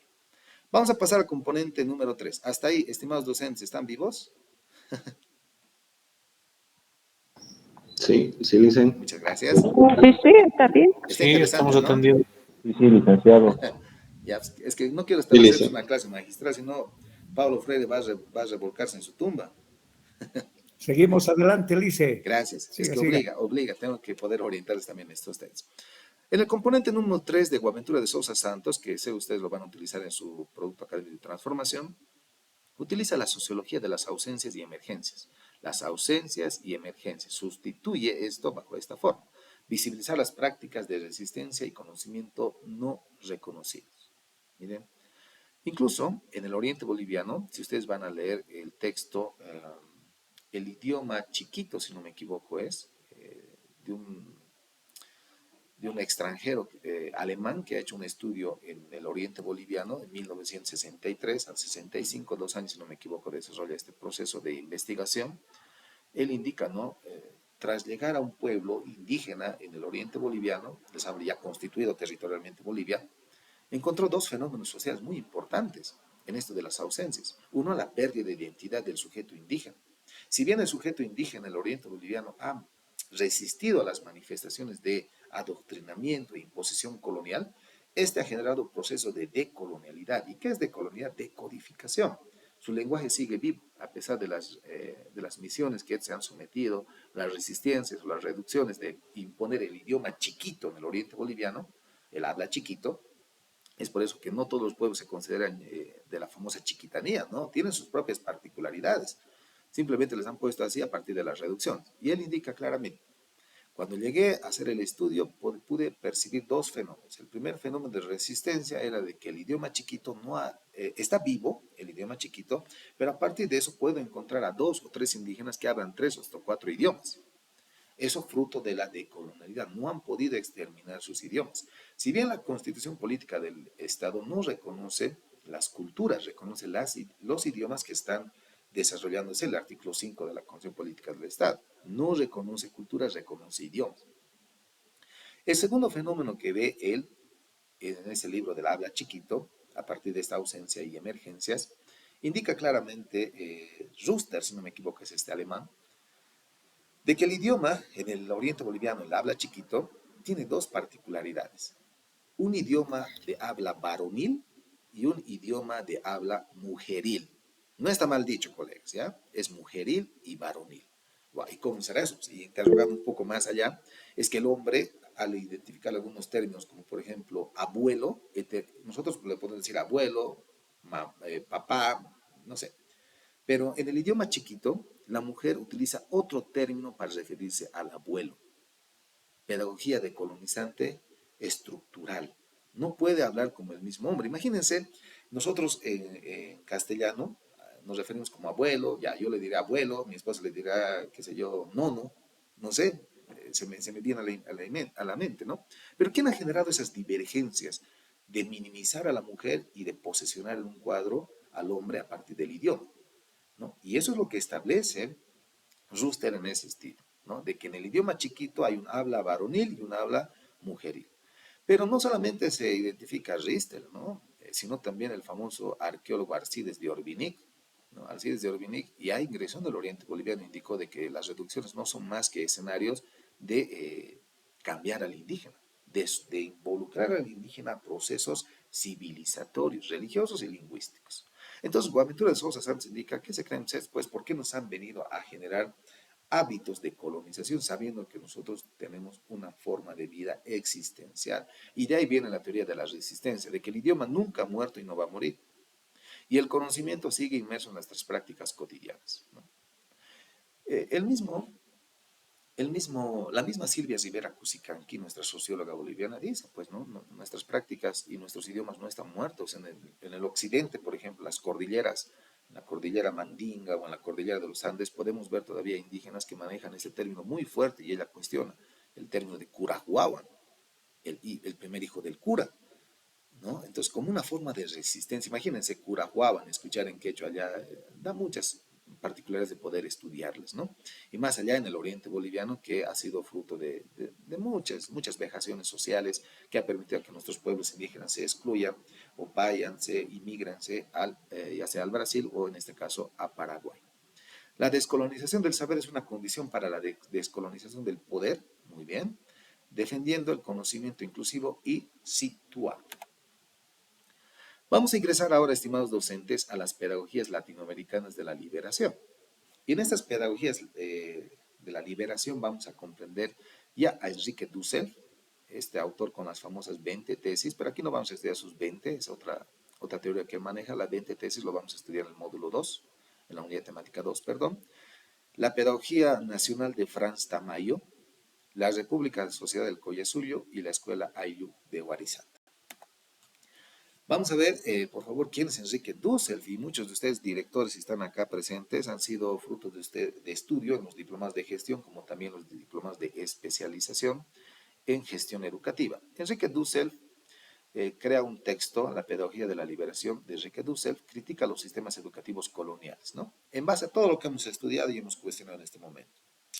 Recurre a Paulo Freire, recurre a Boaventura de Sousa Santos, recurre a Edgar Morin, no a tanto a Tenthi Fanfani, porque Tenthi Fanfani recién sale en la década de 2012-13 con ese libro de Casa de Herrero, Cuchillo de Palo, y en un libro muy particular que es Ritualidades en Educación, que también lo vamos a estudiar más adelante, está en el texto, no nos adelantaremos. Entonces, el texto de pedagogía de Enrique Dussel se nutre con las epistemologías del sur, Boaventura de Sousa Santos, la crítica a la conciencia social, visión de Paulo Freire, bajo la ética y crítica para transformar las estructuras sociales. México también estaba pasando fenómenos de transformación de su educación. Yo escuché por ahí en algún discurso de algún teórico pedagógico que indicó que las experiencias vividas de la escuela Ayllu de Huarizata de 1931 hasta el casi 40, casi 10 años duró esta escuela, en su esencia, porque después ha sido clausurada y después ha sido rehabilitada. Muchos pedagogos han llevado esa experiencia en México. Es por eso que en México empieza el boom de las revoluciones pedagógicas en la década de los años 40 hasta el 80. Y muchas de esas tienen que ver con estos pensamientos. Recogemos a Enrique Dussel, recogemos también a Hugo Semmelmann como autores de este panorama de transformación de su realidad y transformación de sus prácticas pedagógicas. sobre todo en educación superior, ¿no? Estos dos autores, Enrique Dussel y Hugo Semmelmann, han puesto su mirada en educación superior. Educación como liberación. Bien, la educación debe ser como una parte del proceso de liberación. Recurre a eso a Paulo Freire, que recupere la dignidad del oprimido. Enrique Dussel, página 35 de su libro. El aula se convierte en un escenario político para confrontar proyectos de sociedad. No nos olvidemos, por favor, estimados docentes, que Enrique Dussel no es un pedagogo, sino es un político y filósofo, pero se mete en el tema de la pedagogía, puesto que él era docente en una universidad allá en la UNAM. Entonces, él desarrolla este proceso a partir de qué? A partir de espacios políticos. Es lo único que yo puedo recoger de Enrique Dussel. Y no establezco de que todo educador es un sujeto político, para nada, sino que se debe generar políticas educativas para el aprendizaje. ¿Dónde? En los espacios educativos. ¿Y quién va a ser el promotor para generar estas políticas? El maestro, pues. Pero no estoy diciendo que vaya ahora el día lunes a hacer campaña el maestro ya, si no se va a ser sancionado por la 21, 24, 14, sino que el espacio político no es más que la consulta, la participación, la democratización y el consenso de la toma de decisiones, ¿no? Y en una entrevista que hablaba Enrique Dussel, también vean, ¿no? Está en YouTube, a modo de poderlo estudiar. Enrique Dussel dice, ¿no? El pensamiento colonial y decolonial. Ahí vamos a ir explicando qué es decolonial y qué es colonial. La colonización, estimados docentes, ha sido un fruto que se ha nacido en nuestro estado, ya obviamente desde el Alto Perú, ya Constitución en la Vía Yala, desde 1492 empiezan los procesos de colonización. Sin embargo, la descolonización, y él habla de dos ponentes, qué es descolonizar y qué es decolonizar la realidad. La descolonización no es más que la liberación de prototipos sociales de una colonia grande hacia una microcolonia, ¿no? Él habla de eso, Enrique Dussel, ¿no? Tenemos que desintegrar esa colonialidad a partir de una descolonización. Entonces, la descolonización, no se olviden, estimados docentes, y bajo el concepto de Enrique Dussel, es romper una colonia. Es por eso que México, si ustedes ven novelas, ven series, ven películas, no lo van a ver como ciudades, no lo van a ver como, nosotros lo vemos como distrito, distrito 1, 2, en la ciudad de La Paz creo que hay distrito 16, si me corrigen por ahí. Allá en México lo van a ver como colonias, ¿no es cierto? Son colonias. Entonces él dice, la descolonización tiene que romper esa forma de descolonización. Y descolonización no es más que romper las estructuras sociales, formas de administración, el de pensamiento y todo aquello. Es de una forma macro. Pero también Enrique Dussel habla de la forma de la decolonialidad. ¿Y qué será ese término de decolonialidad? Incorpora un término de de, quita el S, decolonialidad. Es que seguimos en dependencia. Él dice, ha pasado tantos años hablando de descolonización, pero esa S nos ha perjudicado. Va a ser la decolonialidad, como un fenómeno de estudio desde los procesos pedagógicos. Es por eso que en el doctorado de la Universidad Pedagógica, actualmente en la parte de doctorado, estamos llevando procesos ya de descolonización del sujeto educador con una forma de producir sus propias pedagogías. Enrique Dussel decía eso, la decolonialidad no es más que no una sola ruptura, sino la preponderancia de atrevernos a generar políticas que rompan los escenarios de colonización.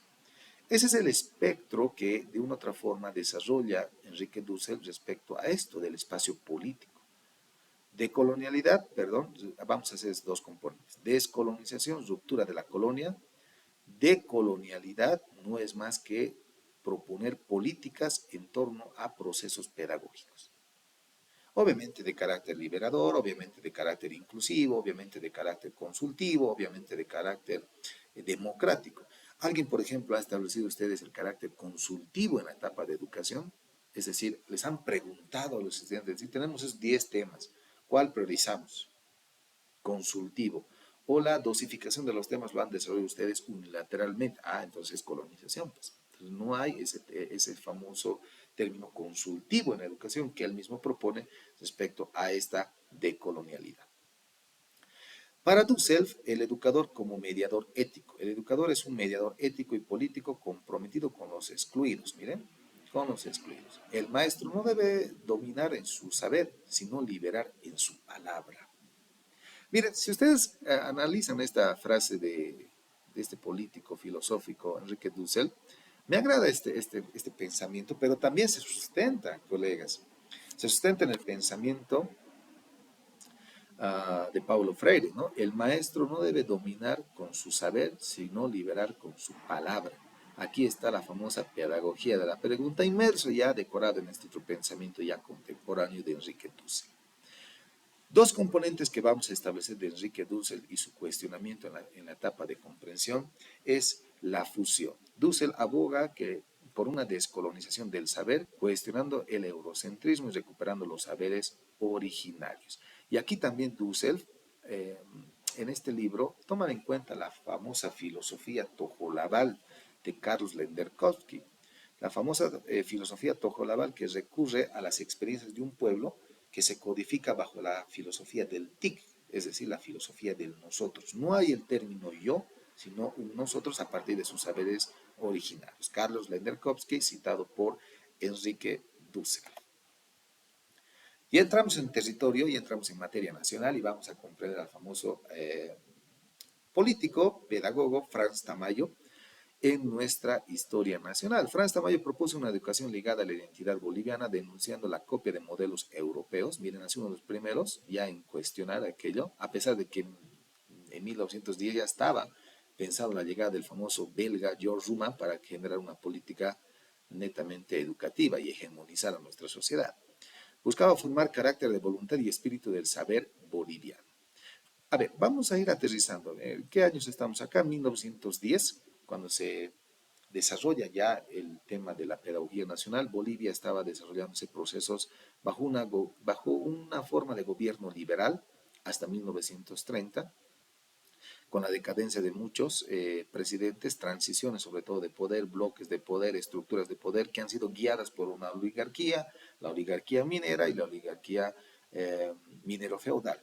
Pero, ¿qué pasa en este escenario? ¿Por qué Franz Tamayo no ha tenido un impacto tan fuerte? Porque es una pedagogía que, primero, reconoce al indígena, eso hay que reconocer, estimados docentes, valga la redundancia.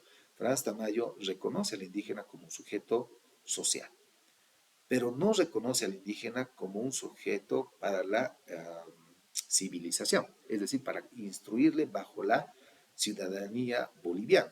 Porque hasta 1930, para ser ciudadano boliviano, teníamos que tener 3 carnets de identidad. Un carnet de identidad que nos costaba 5 pesos, un carnet de identidad, y en los 5 pesos estaban los que trabajaban en minería, función pública y otros. Los de 3 pesos, los que trabajaban parte de la sociedad clase intermedia, mercados, intermedios, comerciantes, qué sé yo, y la de 1 peso, que era del indígena, ¿no? Pero imagínense un indígena costearse un carnet de identidad, migrar del campo a la ciudad y enfrentarse a la burocracia, estamos hablando de 1910 hasta el 30, era terrible. Sin embargo, más allá de incorporar al indígena, que en este periodo de 1910 hasta 1930 ha sido un periodo muy fuerte en la historia nacional, tomando en cuenta de que la decadencia del liberalismo ha estado hasta los años 30 y entra pues, el socialismo militar antes de la guerra del Chaco y después de la guerra del Chaco. Y en ese socialismo militar, el intento de incorporar al indígena a la nacionalidad boliviana ha sido hasta catastrófico. Tenemos ahí, por ejemplo, un presidente, Bush, que ingresa de Santa Cruz, orígenes cruceños, ingresa al poder. Su primera perspectiva, porque él ha nacido en ese contexto de ver a los indígenas, ya sean guarayos, guaraníes, tupi-guaraní y otros, tratando de integrar al sujeto a la identidad boliviana. Y en su intento, en por lo menos un año de gobierno, más allá de promover el primer Congreso Indígena Nacional de Bolivia y otros, Bush lo que hace es simplemente agobiarse por este fenómeno social.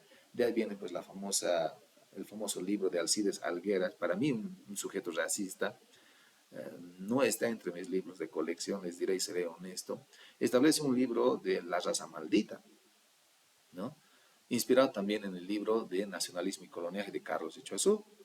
En este libro de Raza Maldita, comprende y dice, ¿no? Nuestro presidente Bush se ha asesinado porque no ha podido incluir a un sujeto a la vida social, hablamos del indígena. Y es por eso que Franz Tamayo en esta pedagogía ha sido muy cuidadoso, ¿no? En poder intervenir e interpretar al indígena en la vida del ciudadano y sobre todo en la educación. Hablamos de 1910. Las famosas escuelas clandestinas estaban desarrollándose a partir de 1925. ¿no? Con la decadencia de los gobiernos liberales. Pero no solamente Bush, sino también nuestro presidente, Gualberto Villarroel, el que ha sido colgado, ¿no? Y si ustedes hacen un estudio antropológico en las unidades educativas rurales, ya sea de la ciudad de La Paz, de la ciudad de Oruro y del norte, en este caso sur y norte de Cochabamba y Chuquisaca, van a encontrar en las comunidades rurales, en escuelas seccionales, porque se ha promovido ahí el tema de las primeras escuelas seccionales en el gobierno de Gualberto Villarroel, que se construya un núcleo escolar y posteriormente que se entreguen las escuelas seccionales. Y una escuela seccional debe estar constituida primero por una iglesia y por un salón de enseñanza. Ustedes, si han sido maestros rurales en algún momento de su vida o han podido observar en investigación, vayan a una escuela seccional, van a encontrar un salón netamente para educación, que se desarrollaba los procesos pedagógicos de lunes a viernes y sábado y domingo era para reuniones comunitarias, y la iglesia. No había más. Y las casitas, obviamente, por alrededor, donde estaba la chacra, la olaca, como podríamos llamar. Ese ha sido el legado que nos dejó el presidente Gualberto Villarroel, muy cuestionado y hasta inclusive ha sido asesinado, colgado en la plaza de Armas, en la Plaza Murillo actualmente, bajo una presión social de la clase media. ¿De qué recogemos esta experiencia? Si estoy hablando un poco de historia, es que el presidente Gualberto Villarroel de una otra manera ha dejado en el legado de las escuelas, lo llamaremos así, clandestinas, seccionales o asociadas en las áreas rurales, una fotografía. Yo tengo en un estudio desarrollado en la ciudad de Cochabamba, una foto donde pude sacarme el cuadro de Gualberto Villarroel en un salón comunal que era utilizado como aula y en dos unidades educativas. Cuadros muy ambiguos, obviamente que no es de interés y por respeto se ha dejado ahí el mismo cuadro, simplemente se ha sugerido al maestro que pueda enmarcarlo o decorarlo, porque ha sido un fenómeno muy importante en nuestra historia de la educación. Respecto a Franz Tamayo, como les había indicado, su intención de incorporar al indio, ustedes van a encontrar en el texto, era reconocer al indio como sujeto boliviano, pero no de incorporarle a la vida ciudadana. Es por eso que dice él, ¿no? En la sociedad boliviana tenemos dos componentes. El primer componente es la clase intelectual, los intelectuales, y el segundo componente es la fuerza, y ahí reconoce recién al indígena, ¿no?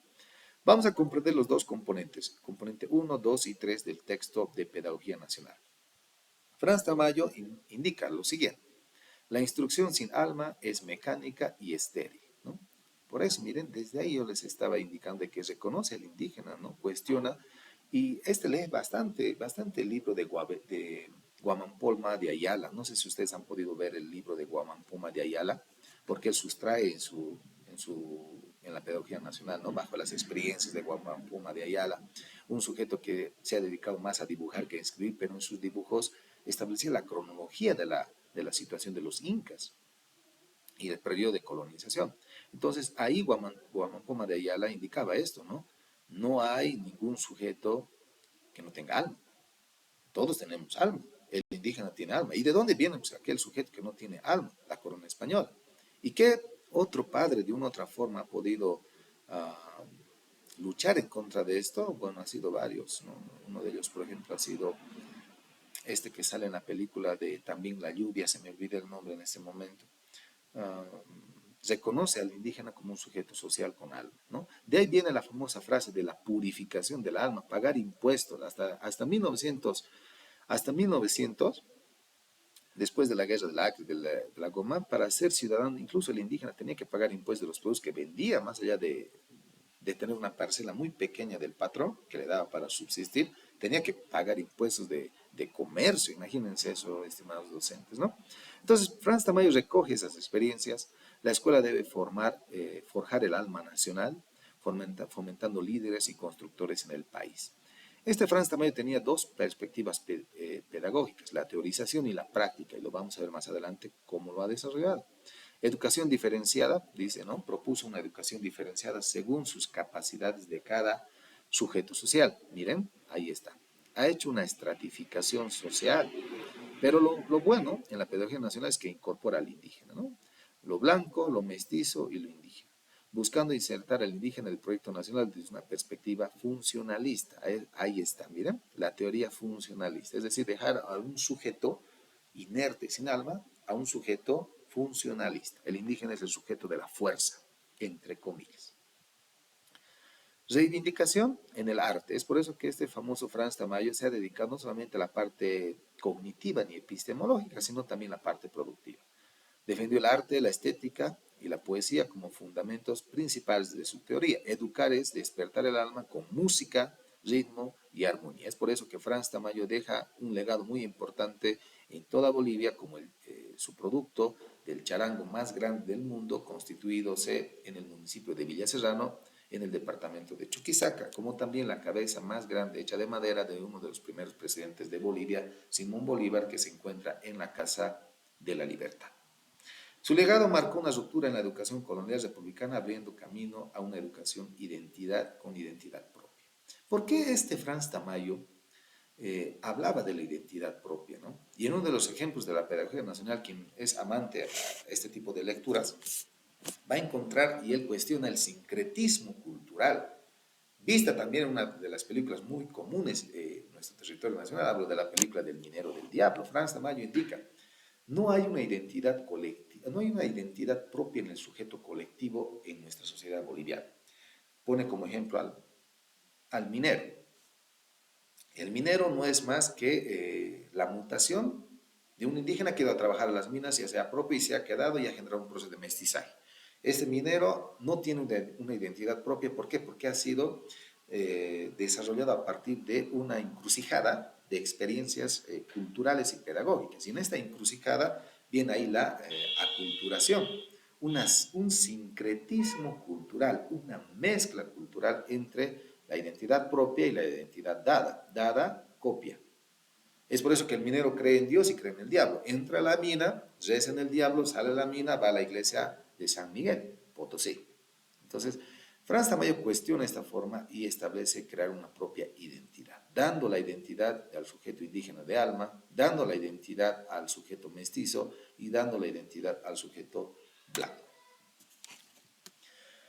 Ya vamos terminando nuestras pedagogías decoloniales, estimados docentes. A ver, hasta ahí se puede hacer algún comentario, estimados docentes, por favor. ¿Alguien? ¿Nombre y apellido? Rodrigo Galvez, dicen. A ver, repítame su nombre, estimado docente, por favor. Galvez Rodrigo. Muy bien, adelante, por favor. Corto y preciso, estimado docente, desde su experiencia. Sí, justamente eso, ¿no? A veces se llama la perspectiva de cómo, por ejemplo, se puede enfocar y comprender lo que son las realidades dentro de la construcción de una pedagogía. Lo que tal vez aquí yo puedo resaltar, Licen, es que se observa, ¿no?, una diferenciación de una nueva epistemología educativa, ¿no? Porque, mire, hemos pasado por la pedagogía popular, estaba hablando justo de Freire, estaba hablando de Semen, aquellos son un poco constructores de aquello, ¿no?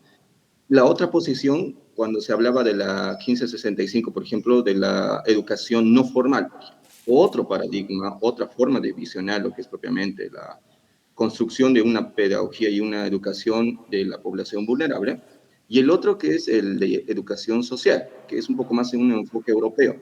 Pero algo que se observa de trasfondo, me hacía notar eso, es la pedagogía o educación comunitaria, ¿no? Y es creo que esta nueva pedagogía que se está trabajando a partir de el yo, para el yo como tal, ¿no? Y es lo que comúnmente se podría escuchar de Boaventura de Sousa, que lo que habíamos construido a partir de una conciencia de conocimiento externo, ahora se trabaja desde lo que es interno. Por esa razón creo que podríamos hablar de una producción de conocimientos, ¿no? De poder investigar los saberes y conocimientos que se habían quedado como tal, no tienen un sustento, pero que sí podemos tal vez trabajarlos para poder sustentar un nuevo conocimiento alternativo al que las otras sociedades o otros sujetos sociales conocen, inclusive dentro de nuestro mismo sistema, ¿no?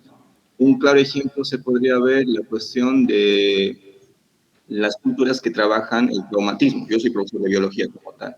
Y veía cómo, por ejemplo, el conocimiento local, yo trabajo en un ámbito tacana, únicamente más único, y veía cómo, por ejemplo, una savia podía ser utilizado como un medicamento. Entonces, esta construcción de conocimiento no está registrado, no está investigado y no está propiamente sistematizado como tal. Y es por esa misma razón que sería una alternativa, por ejemplo, al medicamento que se conoce por estudios de otras regiones. Eso mismo. No, y le agradezco mucho, estimado docente. Al terminar la socialización, vamos a entrar a unos 5 minutos de contraargumentación, recogiendo sus experiencias, y usted recoge algo muy interesante, ¿no? Son amalgamas de experiencias pedagógicas que han nutrido nuestros espacios educativos. Todas las experiencias que hemos ido estudiándolo hasta este momento y que están en el libro, nuestras aulas en el territorio nacional y sobre todo en su territorio, como usted indica, en Tacama, en el oriente debe trabajar usted, han sido desarrolladas bajo estas pedagogías, ¿no? También estamos poniendo nuestra mirada crítica en el oriente boliviano bajo las misiones, el catolicismo, el tema de las prácticas. Es por eso que usted debería hacer un estudio muy importante.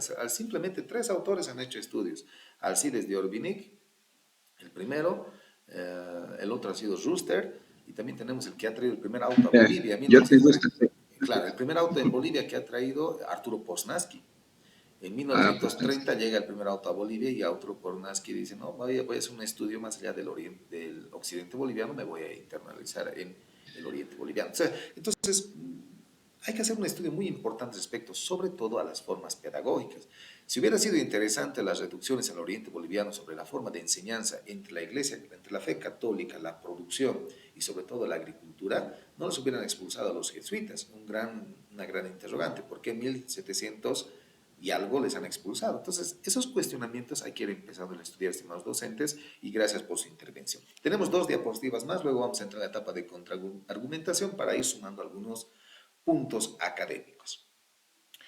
Ya interiorizándonos en nuestro desarrollo, estimados docentes, en 1930, ya cuando el panorama en Bolivia estaba un poco amenazado por la guerra del Chaco, no se olviden por favor que en 1928 ya se estaba desarrollando un conflicto entre Bolivia y Paraguay. Esto por la falta de delimitación territorial. Es por eso que los bolivianos actualmente no comprendemos esa lógica de que nuestras fronteras, más allá de estar un centro militar, debería estar un recinto educativo. ¿Quién establece eso, estimados docentes? Es este autor, Mario Moreno Cantinflas, en un libro y en un discurso, la famosa película del diputado, en la cual dice, él no quiere centros militares en las fronteras, sino quiere escuelas. ¿Por qué? Porque México también ha sufrido distintas guerras. Una de ellas era, por ejemplo, la de Texas, que perdió territorio con Estados Unidos, y otros que han sido colindantes en el norte mexicano. Sin embargo, en 1928 ya había amenazas de guerra, pero por eso Leandro Nina de Quispe vamos a intervenir. ¿Por qué estamos haciendo este preámbulo histórico? Porque tiene que ver con las tierras. En 1928 ya había la toma de un fortín, el Fortín Vanguardia, que ha sido desarrollado de forma diplomáticamente. Nosotros teníamos un presidente no militar en esa época, estoy hablando de Hernando Siles, un Hernando Siles muy polémico por la situación que le tocó gobernar, pero lo resolvió de forma diplomática el conflicto que hubo entre Paraguay y Bolivia. Sin embargo, este Hernando Siles cuestionaba una ley maldita, lo llamaba así, la ley de anfiteusis, dejada por uno de los presidentes más polémicos en la historia nacional. Hablo de Mariano Melgarejo, y hay un libro, ¿no? Ustedes les invito a leer también Dichos y Hechos de Mariano Melgarejo, pero no es una clase de historia, sino de contexto. Y en el contexto, estimados docentes, Leandro Nina Quispe, educador, netamente aymara, promulgó en el siglo XX, ya en estos años, una de las primeras escuelas clandestinas, pero denominada la República del Collasuyo. Y en una de sus tesis fundamentales de Eduardo Nina Quispe era desestructurar, perdón, la famosa ley maldita de este presidente, ¿no? ¿Y qué consistía? Pues la ley de anfiteusis, ley maldita anfiteusis, era la expropiación de tierras comunitarias bajo una reducción de las mismas tierras y el pago de impuestos de tributos. Mariano Melgarejo había copiado esta ley de anfiteusis, de dominio de las tierras, respecto a una política administrativa territorial de Argentina, que resultó en su momento. Sin embargo, en Bolivia la lucha por el territorio es una lucha constante, porque el indígena está vinculado a su tierra. Es como decir, quitar su mayor legado cultural relacionado a aquello. Entonces, la perspectiva de la pedagogía de la Sociedad República del Collasuyo no era más que reconstruir la República del Collasuyo. Las perspectivas que tenía el mismo autor que lo describe en la historia de los incas, Waldemar Espinosa, con la reconstrucción del Ayllu, la reconstrucción de los Yachaywassis, la reconstrucción de las Mamahuasis, como escenarios de producción artística, cultural y otros centros educativos, culturales y políticos. Leandro Medina de Quispe no solamente era el único, también ha habido otros en este espacio educativo que han sido también desarrollados ya en contextos aymaras. Lucha por una escuela indígena, ¿no? Buscaba la instalación de las escuelas indígenas, escuelas clandestinas, en sus comunidades, reflejando una conciencia colectiva del valor de la educación para la autonomía cultural. Yo considero que esta ha sido una de las primeras intenciones de construir las manifestaciones de las masas populares acallecidas y adormecidas. De ahí obviamente nace ya la constitución de la famosa escuela Ayllu de Guarizata. Pero también no era un invento, sino que ¿qué pasaba en este escenario, estimados docentes? Revisen un poco la historia. Leandro Nina de Quispe y Elizardo Pérez ya estaban adoctrinados, estimados docentes, bajo la pedagogía del belga Georges Rouman. O sea, en las mismas crónicas que ustedes van a encontrar de la Escuela Ayllu de Guarizata, van a comprender que Lizardo Pérez indica claramente de que uno de sus mentores de poder inspirar en la creación de una escuela propia, indígena y no contactada, es la Escuela Ayllu de Guarizata, inspirada por este pedagogo belga, Georges Rouman, que ha sido traído en Bolivia una de las reformas educativas para consolidar sobre todo la identidad y la sociedad nacional.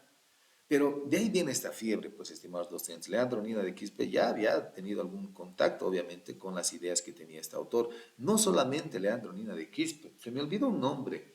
En 1930, en este mismo panorama, en los Yungas, estimados docentes, ya se crea una escuela con un docente, se me olvidó el nombre, creo que era la escuela de Utama. Si me ayudan, por favor, los que trabajan en la ciudad de La Paz, la escuela Utama en 1929 o 30. A ver si me pueden ayudar, por favor. Tienen la palabra, estimados docentes, no hay problema si me cortan. Esta escuela UTAMA ha sido una escuela seccional. A ver, alguien alzó la mano, por favor, adelante. Hola. Sí, licenciado, A ver, ¿me ayúdame, escucha? por favor, ayúdame. Esa parte no lo tengo ya muy memorizado, pero si me ayuda, es la escuela UTAMA rural, ¿no es cierto? A lo que tenía entendido, UTAMA es una escuela que ha sido posterior a lo que es la escuela de Guarizata. Ujú. Ha sido como como Elizardo Pérez y Avelino Siñani habían creado en 1931 en Guarizata. Hicieron esa experiencia, pero ya con esa mirada urbana en Caquiavire. Escuela UTAMA es una de las escuelas que se ha sentado en lo que es ahora el municipio de Caquiavire. Ya Exactamente. pero había otra escuela que en Topecachi que ha sido creada también, pero no ha tenido ese éxito que han ido creando para lo que va a ser la enseñanza de los indígenas en las ciudades, pero no ha tenido buenos resultados. Buenos resultados, sí, por el tema del apoyo político, me imagino, estamos hablando de 1930, decadencia liberal. Tiene mucha razón, estimado docente. ¿Y a qué vamos con esta perspectiva? Es que uno de los impulsores de esta escuela UTAMA, como también la escuela Ayllu de Guarizata, ha sido impulsada bajo las pedagogías o epistemologías de eh, de este belga Georges Rouman, ¿no? Que no solamente ha sido la construcción de la primera escuela normal en Sucre, Chuquisaca, sino que de una otra forma ha dejado legado epistemológico para que cada uno de estos sujetos vaya construyendo identidad colectiva a partir de sus propias pedagogías. Sociedad del Collasuyo, la Escuela de Utama y la Escuela de Ayllu de Guarizata han sido motivadas de una otra forma por la llegada de este autor, ¿no? Vamos con el centro del Collasuyo, ¿no? Promovió acá el espacio de alfabetización e información indígena, aunque miren, de una otra forma, si ustedes revisan, están desarrollando la alfabetización e información indígena bajo su propia lengua. Si ustedes revisan el libro de las Viernes Abiertas de América Latina, un libro muy cuestionado en la época, de un Eduardo Galeano que ha sido incluso encarcelado por esa tesis que sostiene, él indica también en una de sus obras, no recuerdo muy bien en cuál, creo que fue un artículo que publica, en que cuestiona a Paulo Freire. Dice, no, Paulo Freire, si bien ha entrado con la etapa de alfabetización, pero a partir de su propia identidad en Brasil, se ha equivocado. En Latinoamérica nadie debe alfabetizar a nadie. Todos somos una sociedad colectiva que aprende mutuamente. Entonces, Eduardo Galeano iba en contra de todo proceso de alfabetización. Él sostenía la teoría de la resignificación, uno, la teoría de la reconstrucción y la teoría de la reproducción, ¿no? De una u otra forma, a partir de esas tres teorías, podríamos ya constituirnos como sujetos con identidad colectiva. Bueno, entre las experiencias que dejaba Eduardo Leandro Nina de Quispe, funda pues esta sociedad del Collasuyo bajo la perspectiva de que el sujeto indígena comprenda su propio idioma, no muera el mismo idioma, luche por sus tierras y sea un escenario político de resistencia. Obviamente esta escuela ha sido perseguida y cerrada por los gobiernos de turno. Vamos a la Escuela Ayu de Warisata, por favor, en 1931. Ustedes pueden encontrar dos obras, la Escuela Ayu de Warisata como tal y la Escuela Ayu de Warisata, o la Escuela Mía Warisata, si no me equivoco, titula así. Son dos libros diferentes, porque una es citada por otro autor, pero pueden revisarlo y pueden sacar algunas conclusiones de esta magnífica obra, que es una de las obras de colección, que les voy a mostrar también. Es una obra de la colección que quizás en la parte de edición del video lo van a ver porque no me están viendo en este momento.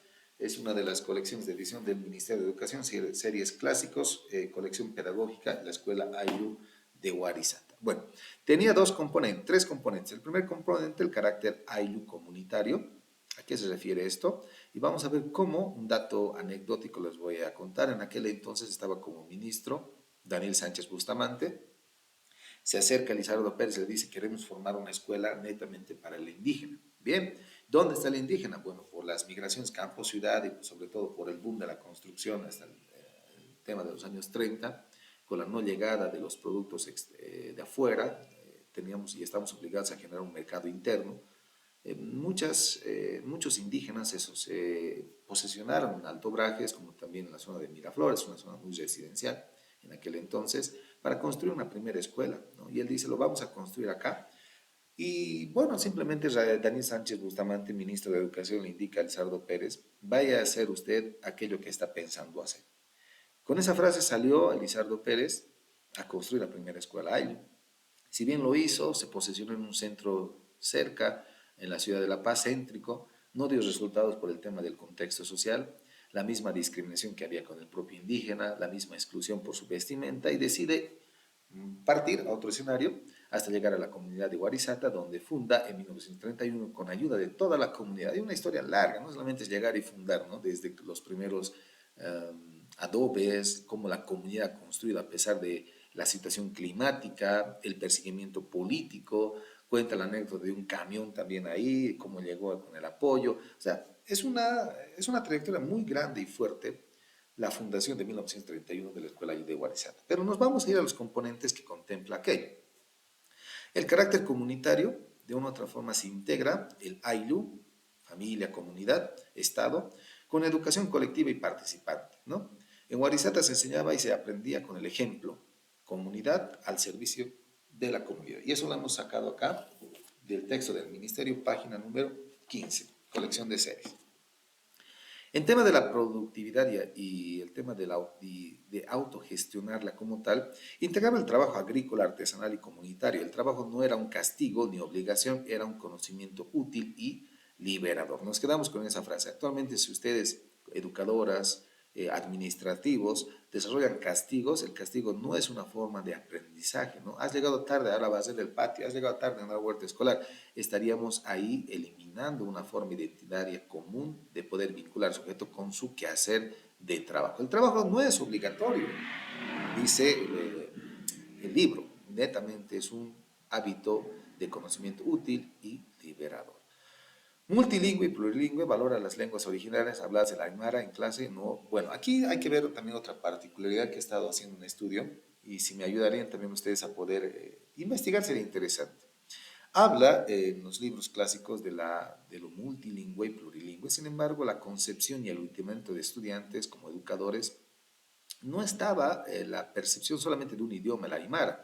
Quiero comprender si había también el idioma quechua, porque el castellano estaba como una forma de enseñanza, está el castellano en la Escuela Ayu de Warisata, como también el idioma aymara, pero no logro encontrar si dentro de la Escuela Ayu de Warisata existía la enseñanza a estudiantes que dominaban el idioma quechua, esto por la migración constante hacia el oriente, bueno, en este caso hacia el occidente boliviano. Por eso mi cuestionamiento es respecto a esto de lo pluricultural y multicultural en este escenario de Warisata. Lo dejaremos como una tarea de investigación. Vamos a ver las infografías, estimados docentes, ya estamos en la parte conclusiva, hemos desarrollado las teorías del aprendizaje, tenemos en resumen las siguientes: teoría instruccional. Resumen: promueve la participación activa y el aprendizaje por descubrimiento a través del andamiaje, no se olviden, se ha creado esta infografía en el texto.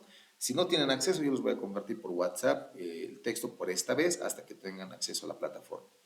Teoría del aprendizaje significativo enfatiza la conexión de la nueva información con el conocimiento previo.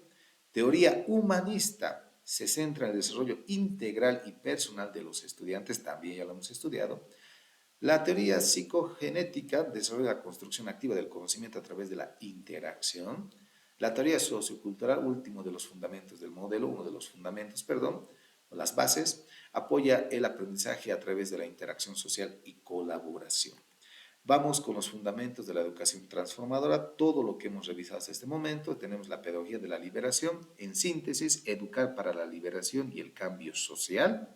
La pedagogía del pensamiento complejo, comprender la realidad a través de la complejidad, mexicanos que han intervenido en nuestra perspectiva del modelo. Pedagogías de la epistemología del sur, Boaventura de Sousa Santos.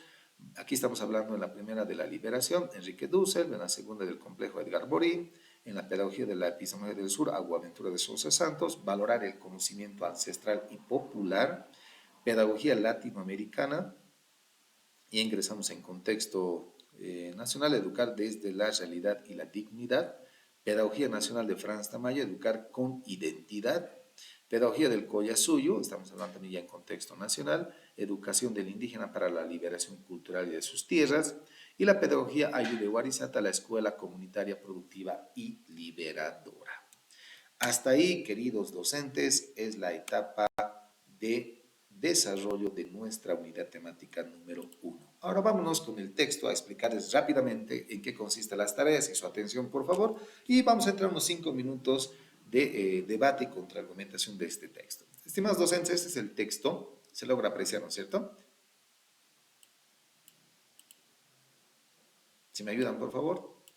Sí, lice. Muy bien, Sí, se ha lice. diseñado para Sí, cada uno se de puede ustedes. apreciar. Les había indicado, yo soy el elaborador de este texto que he tratado de sistematizar todos los elementos teóricos que ustedes van a ver. Si ustedes, estimados docentes, leen de forma ética todo el texto, créanme por seguro que van a poder dominar distintas teorías y en su etapa de discusión y en su etapa de producción de conocimientos va a estar sustentado con estas teorías correspondientemente.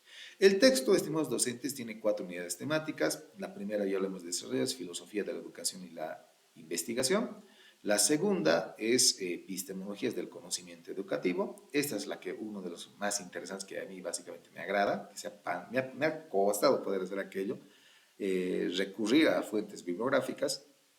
La tercera es la sociología política y educación. Estamos hablando acá de pensamientos del TIC, del Chikchi, como teorías del vivir bien y otras. Vayan estudiándolo, por favor, para venir con argumentos a la próxima sesión.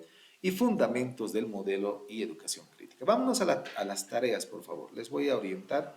Todo está en el texto. Ahora ya con este nuevo sistema de la Universidad Pedagógica les permite a ustedes ver qué cosas vamos a evaluar, inclusive en esta etapa formativa, ¿no? Las actividades que ustedes tienen. Van a revisar la metodología, anótense por favor en sus apuntes, igual va a estar grabado en esta sesión, pero anótense. Metodología formativa de cada unidad temática tenemos productos, tarea 1, foro y tarea. Tenemos 2 tareas y un foro en cada semana. Entonces vámonos por favor a la unidad temática 1, filosofía de la educación y la investigación, y nos vamos a la parte ya final. Ahí está el texto, léanlo por favor. En la parte final vamos a encontrar ya las actividades. Aquí está. A ver, la primera actividad, estimados docentes, por favor, es mapa sinóptico con la identificación de las ideas fuerza de cada autor. Entonces, ustedes ya tienen que estar elaborando, una vez que den lectura a las 20 hojas propuestas, elaboran su mapa sinóptico, aquí están las orientaciones que tienen que hacer. El trabajo se sube a la plataforma, no hay ningún trabajo por WhatsApp, tienen que subirlo acá bajo el formato de entrega en PDF, aquí les da el nombre correspondientemente. No hay por esta vez cantidad de páginas porque es un mapa que es a libre decisión de cada uno de ustedes. Lo que sí está prohibido, y eso yo los voy a ir orientando ya, les voy a dar, me voy a adelantar, tengo un software de identificación de plagio, ya sea con inteligencia artificial o el tema de copia de internet, ya sea de algún PDF, Word, que se encuentre en línea, el plagio lo va a detectar, por más que humanicen el texto de inteligencia artificial, igual detecta. Por eso las actividades que estamos proponiendo son cortas, desde 2 a 3 páginas, conste de que ustedes puedan escribir. Nos vamos a la segunda actividad, es el foro académico. Discusión en el foro académico, la siguiente pregunta que va a estar colgada en el foro: ¿cómo influyen en los procesos educativos las corrientes filosóficas clásicas y contemporáneas en educación? Solamente a esta pregunta ustedes responden y hacen una contraargumentación opinando a 3 opiniones de sus compañeros. Las consignas están bien detalladas acá, estimados docentes, mínimo 200 palabras propias, se va a identificar el plagio y si se identifica plagio, obviamente es 0 en la calificación. Criterios de evaluación, ahí está, pueden revisarlo. Y la tercera actividad es la teorización de las experiencias educativas en torno a las corrientes filosóficas educativas. ¿Qué tienen que hacer acá? Teorizar, básicamente hacer una consigna. Redactan un texto académico de 3 páginas donde narres, analices y teorices las experiencias educativas significativas que hayan desarrollado vinculándose directamente con las corrientes filosóficas o pedagógicas. Alguna corriente que ustedes hayan utilizado en su práctica educativa y se hayan familiarizado. De 2 a 3 páginas pueden desarrollarla de forma escrita. Hay distintos software sin generar plagio. Ustedes pueden colocar, por ejemplo, un software que yo trabajo bastante es el Dictatio en línea. Y si ustedes pueden manejar otros, adelante. Este es el enlace donde yo generalmente suelo ya no escribir, sino dictar. Y no entra con cuenta de Google absolutamente nada. Es directo, hacen clic en iniciar dictado y ustedes ya pueden ir dictando todo lo que ustedes piensen. Es una forma de poder ya modernizar nuestra escritura. Ahí está, miren. Comenzar y empieza a comenzar y listo. En este momento estamos grabando, es por eso que no se activa. Sin embargo, una vez dejando de grabar, se activa. Entonces, este es el enlace. Estimados docentes, si ustedes van a utilizar ChatGPT y lo van a humanizar el texto, mi software va a detectar el plagio y automáticamente va a ser 0, sea en el foro o en el trabajo. Es por eso que estamos demostrando la ética profesional. Sin embargo, si ustedes describen acá, dictan al software, esto no les va a reconocer como plagio porque no está producido con ninguna inteligencia artificial, ni mucho menos hay la similitud de las palabras porque es una construcción propia de cada uno de ustedes. Al respecto, estimados docentes, eso es el desarrollo de la unidad temática 1 que corresponde al estudio desarrollado el día de hoy, que es nuestro tema en particular denominado Filosofías y corrientes educativas de investigación. Por favor, entremos en una etapa de contraargumentación. Yo dejo de